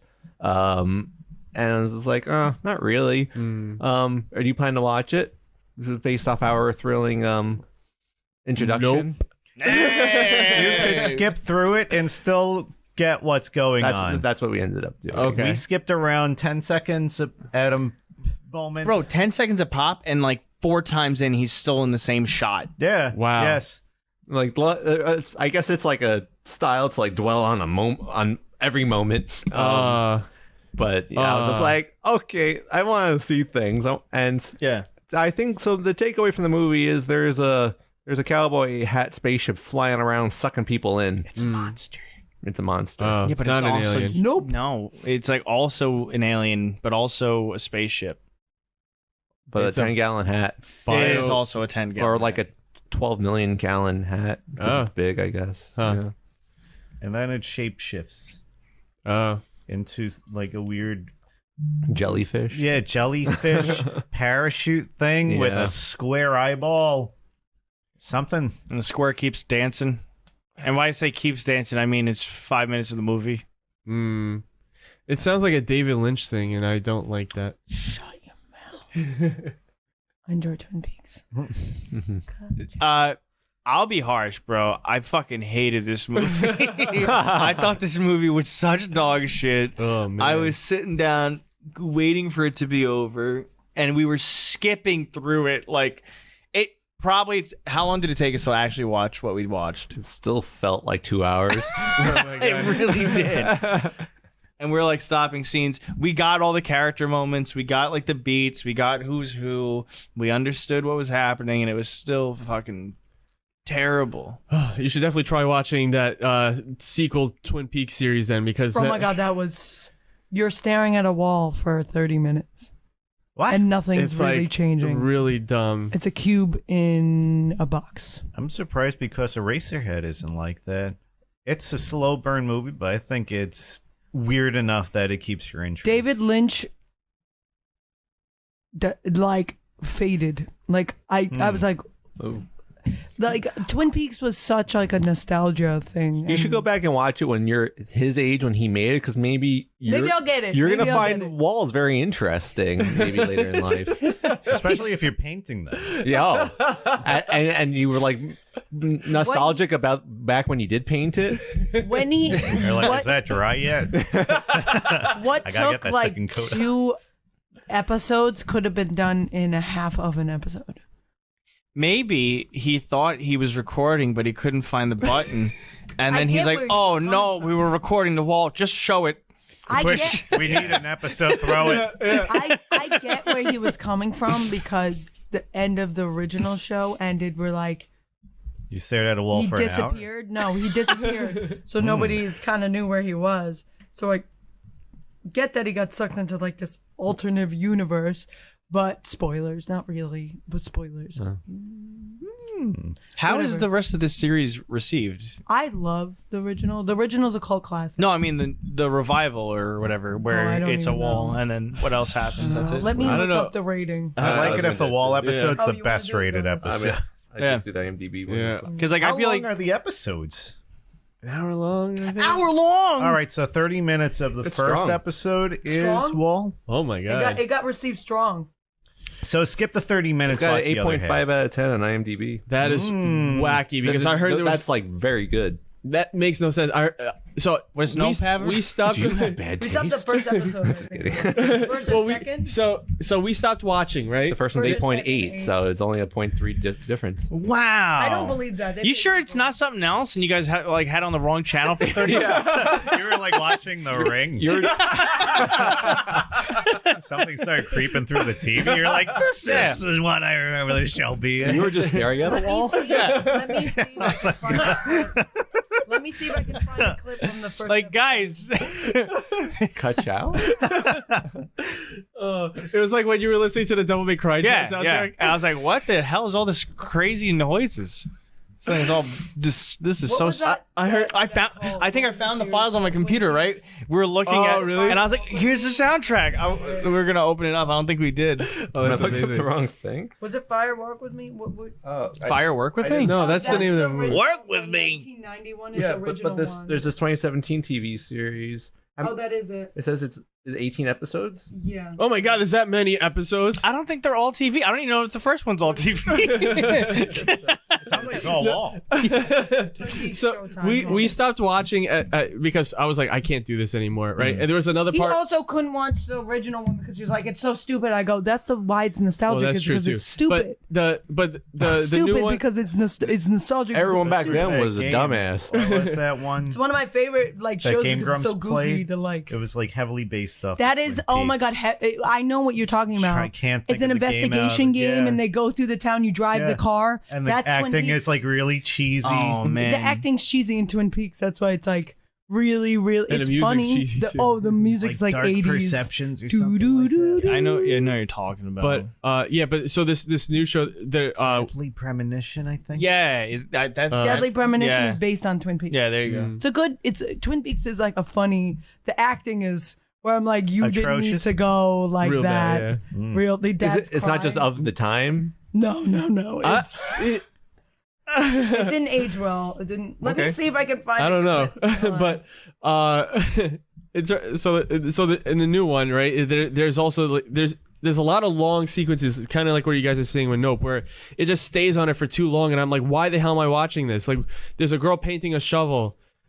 Okay, does it have anything to do anything? Important character details No, that the guy with the shovel is actually they call him like the Woodman or whatever. He's kind of like a crazy guy. Do we need 5 minutes of him? We're in a taking generation that has TikTok. Nothing should be that long. exactly. Yeah. We make perceptions of people and characters like that. Like, I don't need to have half the movie premise be like, get into the character's past and psyche. Like, all they're going to do is get sucked up into a flying hat spaceship and digested and pooped out or whatever. So They have Twin Peaks. I don't need all of that. There was an intriguing moments that we made sure to like watch carefully and not skip too much during, which was the Stephen Yoon's childhood acting background part. I don't know what that had to do with the plot of the movie. Yeah, but that's like based on a true story too. Oh yeah, apparently that where he was a child actor, and in the movie it was a monkey, but apparently it was based on something involving a chimp. And I don't know about the real life stuff, but in the movie the monkey goes bananas. And brutally murders everyone. Oh wow. Okay. Except for him. And the monkey's like, I did a good job, bro. Fist bump, and he fist bumps it.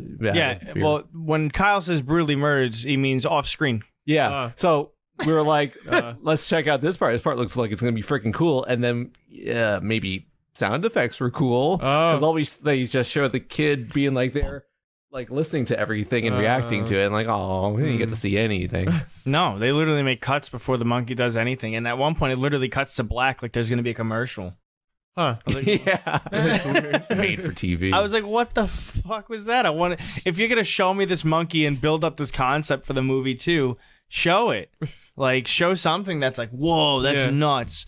Or like, I don't know. It was boring. Yeah. Well, like I said, if you should definitely try the Twin Peaks thing because it's I love the original, so it's very similar. the original is gold. When so we stopped in and I was looking up to see like, oh, like how is it going? Does things actually progress in like other episodes? So I was looking at what other people are saying, and someone was like, yeah, this episode was like all static.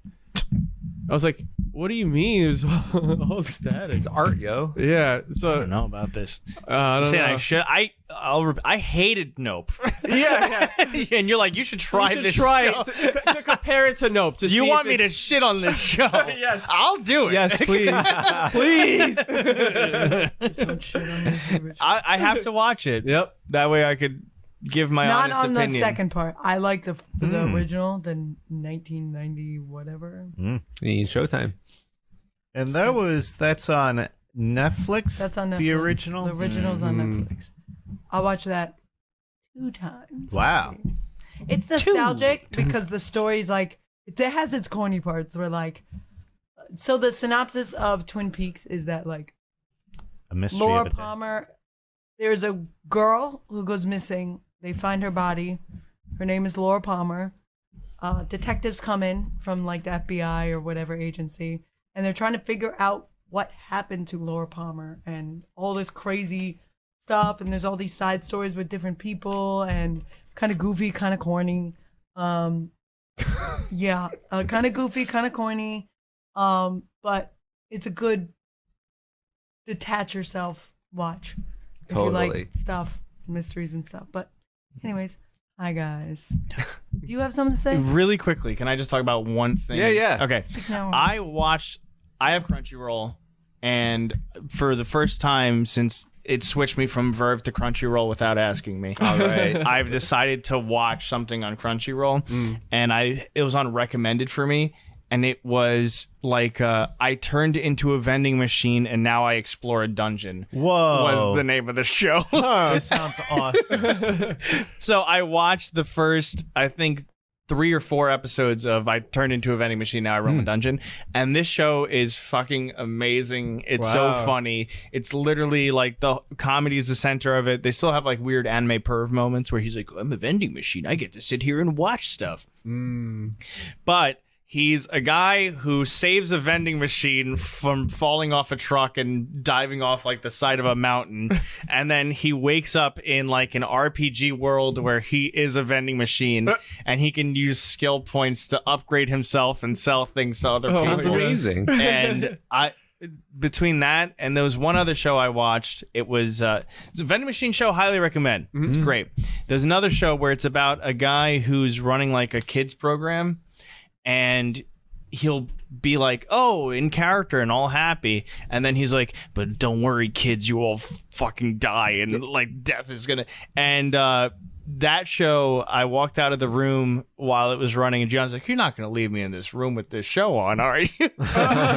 She's like, it's very strange. I was like, and that show I also really, really, really, really enjoyed. What was the name of that show? I don't remember the name of that show off the top of my head. But Every child dies sometime. No, but the guy even has like these two mascots that work with him on the set, and they're like in a rabbit and bear costume, and it gets like weird, funny points where you could even see like their head coming out from the bottom of the mascot thing, and like they interact with him poorly. It's great. I was like, what type of like does it go for like the comedy, or is it like dead serious show? It's I don't know. It's comedy. I think it's more comedy, but it's like a darker comedy. Gotcha. Where this guy's like ready to kill himself, but in certain moments, but then is like has to entertain the kids for the show. Wow, it's very funny. Huh, nice. All right. Hi, guys. Welcome to the Optimism Corner. As excited for my spooky facts. Wow. Did you enjoy having time to prepare? Absolutely. No, I actually prepared before this, to be honest. Whoa! I did. Because I feel like the last few times we pivot so suddenly that you're like, oh my God. I did enjoy the time to pull up my facts. I did enjoy that. Being like, do, do, do.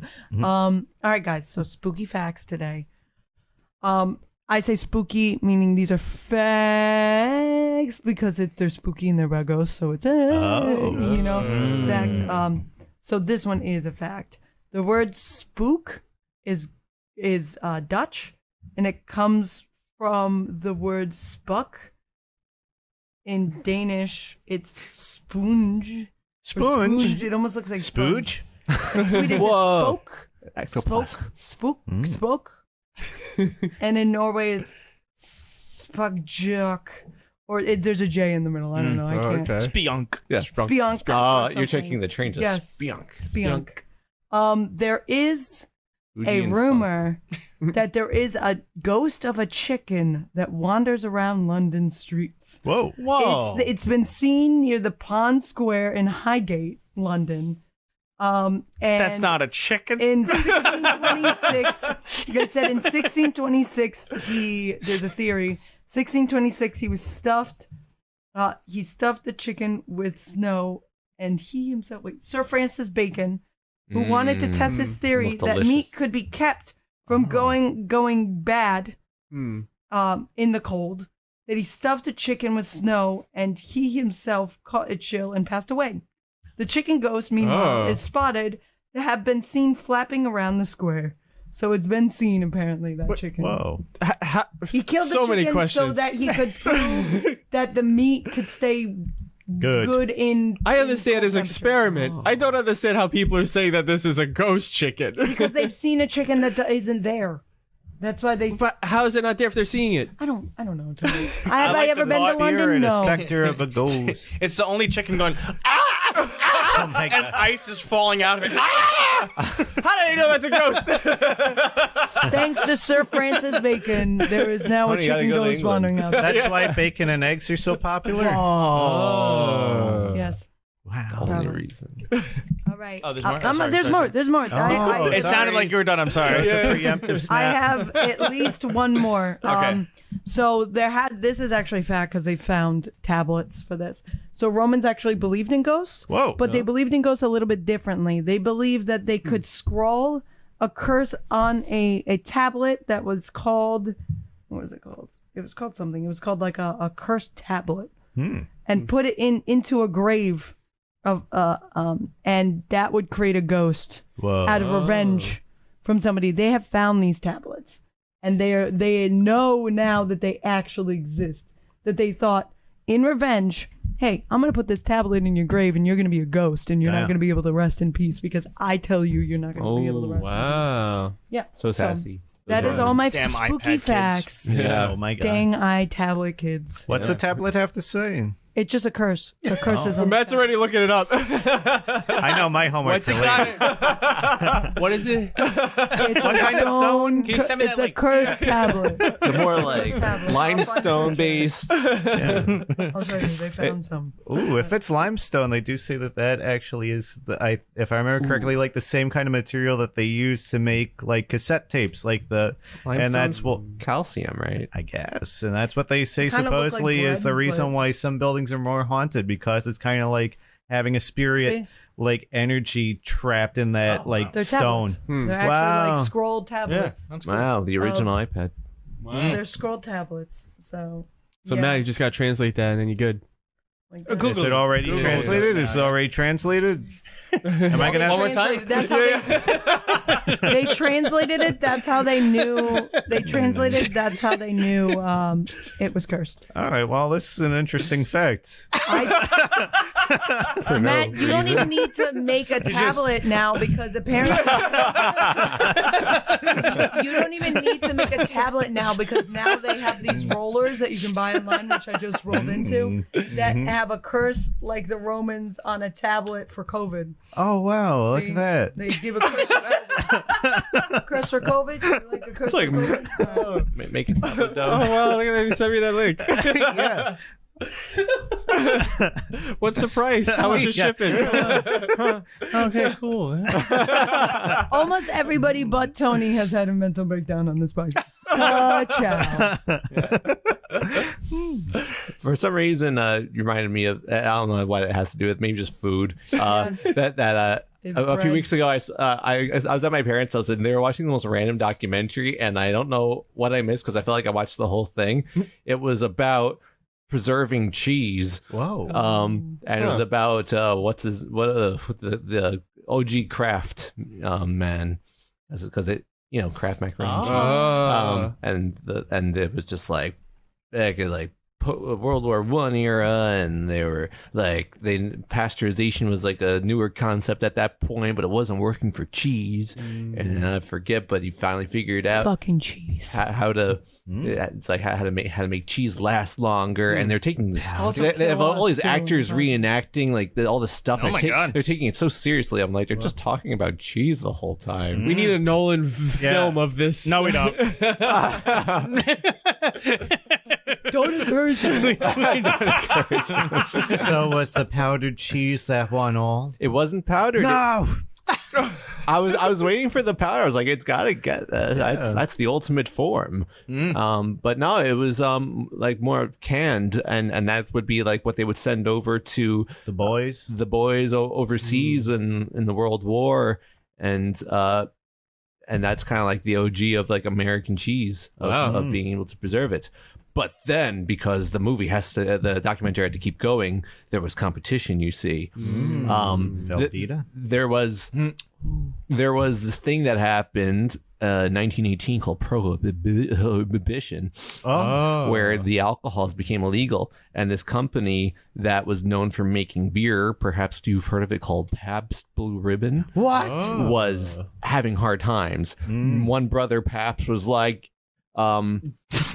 Oh, come on, brother Paps. that's how they refer to each other. They're the brothers Pabsts. Wow. Was just like, you can have the company, I'm out of here. And he like just like dumps it on his brother, and the brother's like, well, let's see what we could do. And they end up making incredibly similar cheese products. So for a period of time, Pabst was a cheese company. Did you know that? Holy crap. And that's why their beer is flavored in cheese casks? Exactly. Wow. No, they use the same location, like supplies that they had. Wow. And that's why they're able to like pivot The from cheese from cheese. beer to cheese. Is that why beer and cheese is so... Beer Yeah, cheese. beer cheese? Yeah. Bear cheese? The They cheese didn't say that directly, but it makes you wonder. But then, legal trouble, of course, because they're just stealing the process.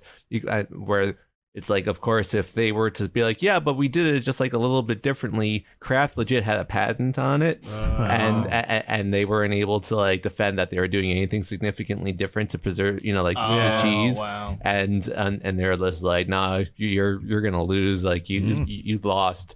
And then that's when Kraft blessed that amazing sweet man, although he was played by an incredibly serious guy with glasses, just like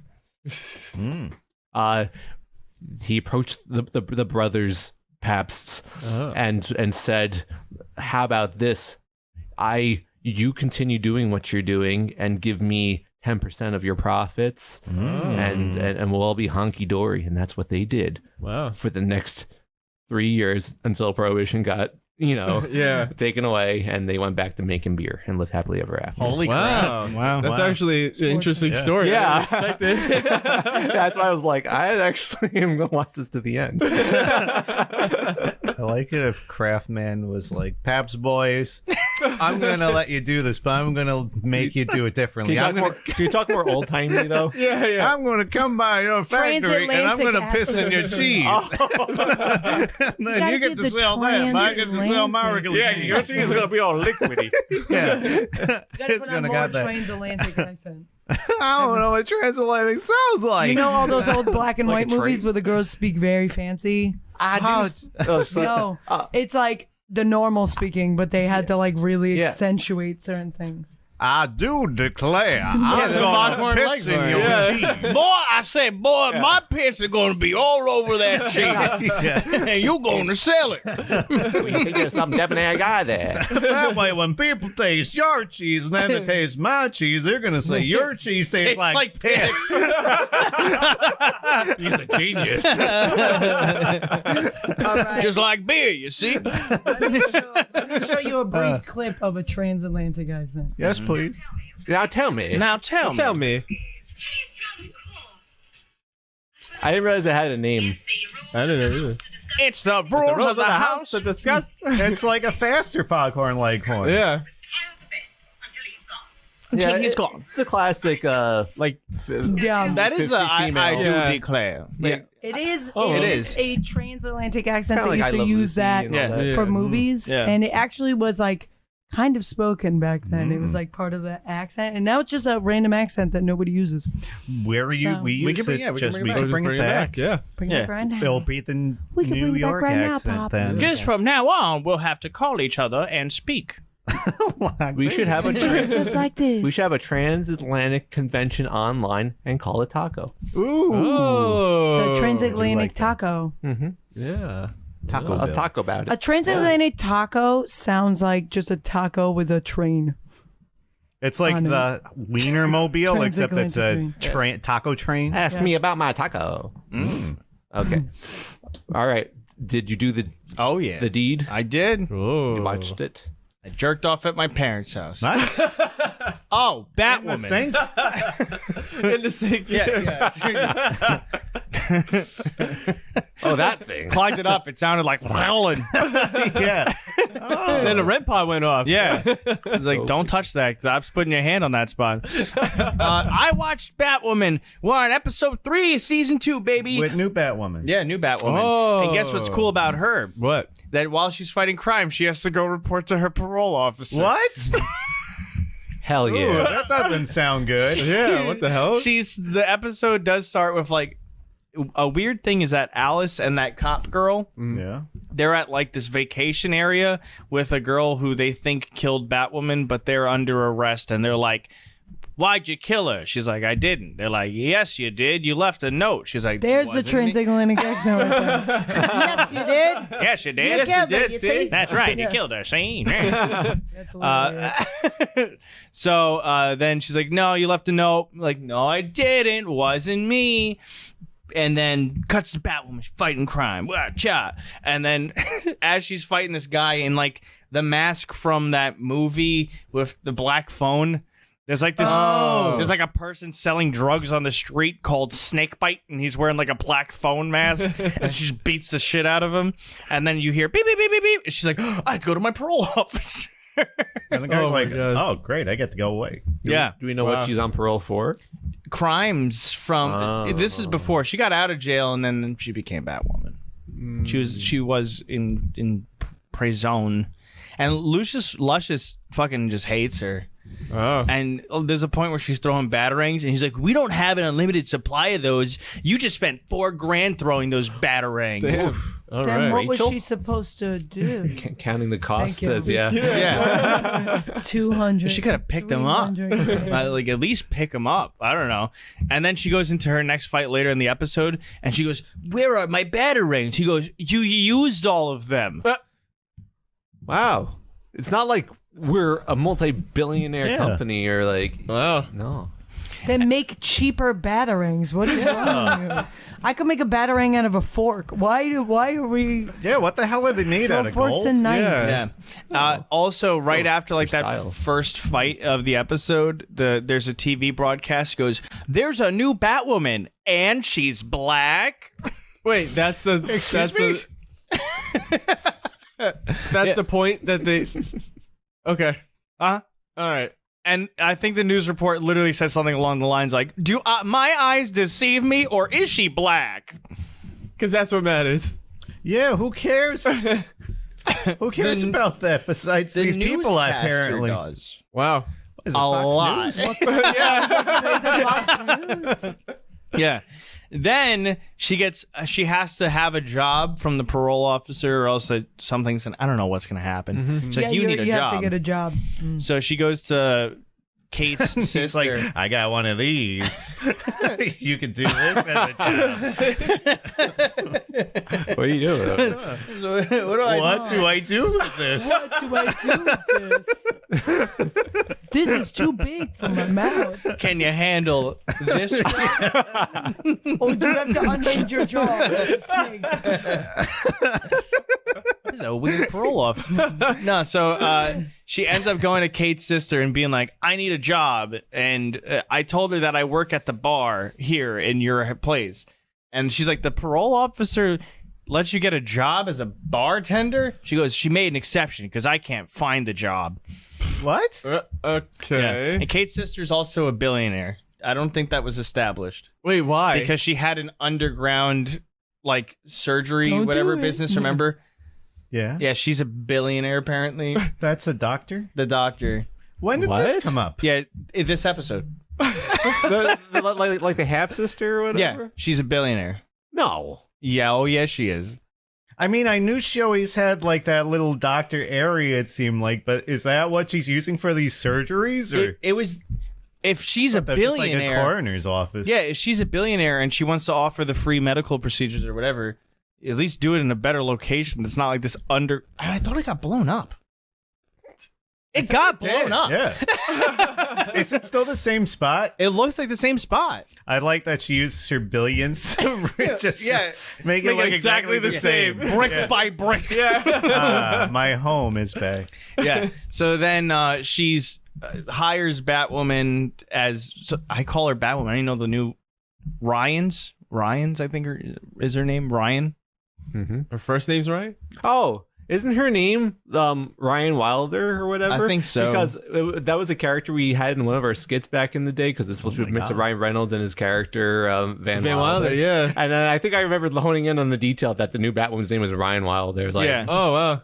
Damn. So Who stole it? How dare you? Damn how you, dare you take Sega. two common names and put them together? Oh my So then she asks a smart question. She goes, "Well, if you're a billionaire, why aren't you helping make things for Batwoman, which is me?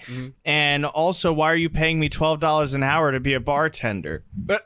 So they every now and then they'll make this commentary in the episode of like a little bit of wokeness commentary, which I hate to even use that word. But okay, so the main villain of this episode is actually Victor Zsasz. Oh. What do you know about Victor Zsasz? You know, I'm going to tell you it doesn't matter, but what do you know about Victor Zsasz? So he feels that he's freeing people from existence, so that's why he kills people. He's a serial killer, and then every time he kills somebody, he puts a mark on his body to say, like, oh, these are the amount of people that I freed from existence. Yeah. And he is usually just a regular serial killer, and he kills random Yeah, if I'm not mistaken. random. Yeah, no, he's a hitman. Oh. He's a contracted killer hitman, and he's one of the top in the business. And he does still leave the marks. Okay. And he, at one point, he goes, "I'm almost free from. I'm so much closer to retirement." As he like cuts his head because he's running out of space on his body. He's just got to make smaller marks. Huh? Or start tattooing those marks. Yeah, that's true. And then. Or use your Apple Notes. He's also really fucking sarcastic, and he's like a jokey he's like Sean Connery, James Bond when he's killing people. Oh my god! Like, is he trying to get his own show? Is that like? Yeah, like he kills the girl in the bathroom, and he makes like a suds joke because she's in the tub. Oh my! He's god. like, "Oh yeah, that's what you get for cheating on your wife," and then he makes like an affair joke, and he just plays like the Herbal Essence commercial as he stabs her. I bet you have the urge. Yeah. To die. Yeah. That's exactly how he was. Wow. That's how he was. And then new Batwoman's like, "Oh, I know him. He was in jail. Let me go talk to him." What? And yeah. All The right. serial killer would just like be out. Oh, with he's everybody. kind of just an assassin. How He's does a she hitman know him now. in He's jail? not- Is it like a co-ed jail? I don't Oh, know. that's a good But question. Yeah. and they don't even explain this part. She goes, "I'm this person's ex from jail," and the guy goes, "Oh shit! If you're that person's ex, you can have whatever you want. I'll tell you anything." What? I was like, "What the? I mean, what the hell's going on?" Like, weird. is she a terrible person? So, anyway, Zaz is then like, she puts money on the table. She goes, "I want you to kill Alice." Their point in this episode is to stop Zaz from killing people. and she's paying someone. To- And she's 2 feet away from Zaz. And she doesn't stop him. She puts money on the table. She goes, "Go kill Alice." And then Zaz is like, "Nah, someone's paying me more." She goes, "How much and who?" And he's like, "I'm not telling you." And he leaves. But I thought he'd tell her anything. Yeah. No, because he's getting paid from someone higher. And he's like, "No, no, no, no." And the first time he meets new Batwoman, she's like, "I'm Batwoman." He's like, "No, you're not. You're black. Oh my god! No, You can't be Batwoman." And they don't fight. What? No. It's not the season finale. Luscious is on his little headset thing. He's like, "Use your bow staff because you're out of $4,000 batarangs, whatever." Yeah. Did I remind you that lately? Yeah. And she's Wasteful holding the bitch. staff. And she's like, he's like, "There's a button on the side." And she's like, Oh my he's god! like, "Press the fucking button." But on. So then she opens the staff and doesn't fight with it. What? And she's talking to Zaz, and they're just having a speech about kind of like a little bit imposter syndrome speech. Okay. And then he goes behind a bar in this area where she's investigating him. And he goes, "And you know what I have?" She's like, making like some kind of random speech. So she says something that she thinks he's going to say. And he goes, "An over-the-shoulder rocket launcher." And he, what the hell? And he pulls out a rocket launcher Out of his ass? to fire at her point blank. And he misses. And He's an assassin, though. He's Are an you kidding me? assassin. Oh my God. He misses and he shoots out a window. And she just... Wait, isn't he assassin? Shouldn't he? Yes! Good at, That's- like point blank stuff. That's insane. With a with the fucking over the shoulder rocket launcher, and it has such a fun CGI blow up outside. Oh my god! The show. Okay, so the show's getting a lot worse, but It sounds I got more it. fun. because I miss Ruby Rose because her fight scenes were fun and stuff, and at least you could look forward to those and be like, "Oh, here's this fun," and they set up so much with her character. Now that this season's literally like, We don't know what to do. Like, yeah. Alice literally says, "I had my plan and I killed Mouse and I did all this stuff as all this setup to get Kate, and you blew her up on an airplane." I was like, that is the writers of the show. Yeah. Being like, we had all this shit set up. Yeah. But yeah. Are there like not so far not like any remotely cool like choreographed fights? Not the same. No. I think Ruby Rose, I think that's also part of the reason she left. Yeah, I was gonna say that might be a direct thing because supposedly she was her statement was that like they had very little care for human well-being, especially for the actors on the show. But it's like she got injured and had to go back to work the next day and stuff like that. Yeah. And that was her rationalization for why she left. So Wow. Could have hired a lot of stunt people because she's wearing a mask the whole time. Yeah. But whatever. She did such a good job with the action scenes, and she was really fun. At the same time as some of the life is sucked out of this show, like a brand new bar of comedy. It's like slowly increasing because how bad it is. Oh, wow. So I'm not. It was enjoyable to watch how fucking crazy, and they're still doing weird things with Batman villains. So I think, it's still a fun ride. excellent. How many bets? One. Wow. The one. Yeah. Out of One.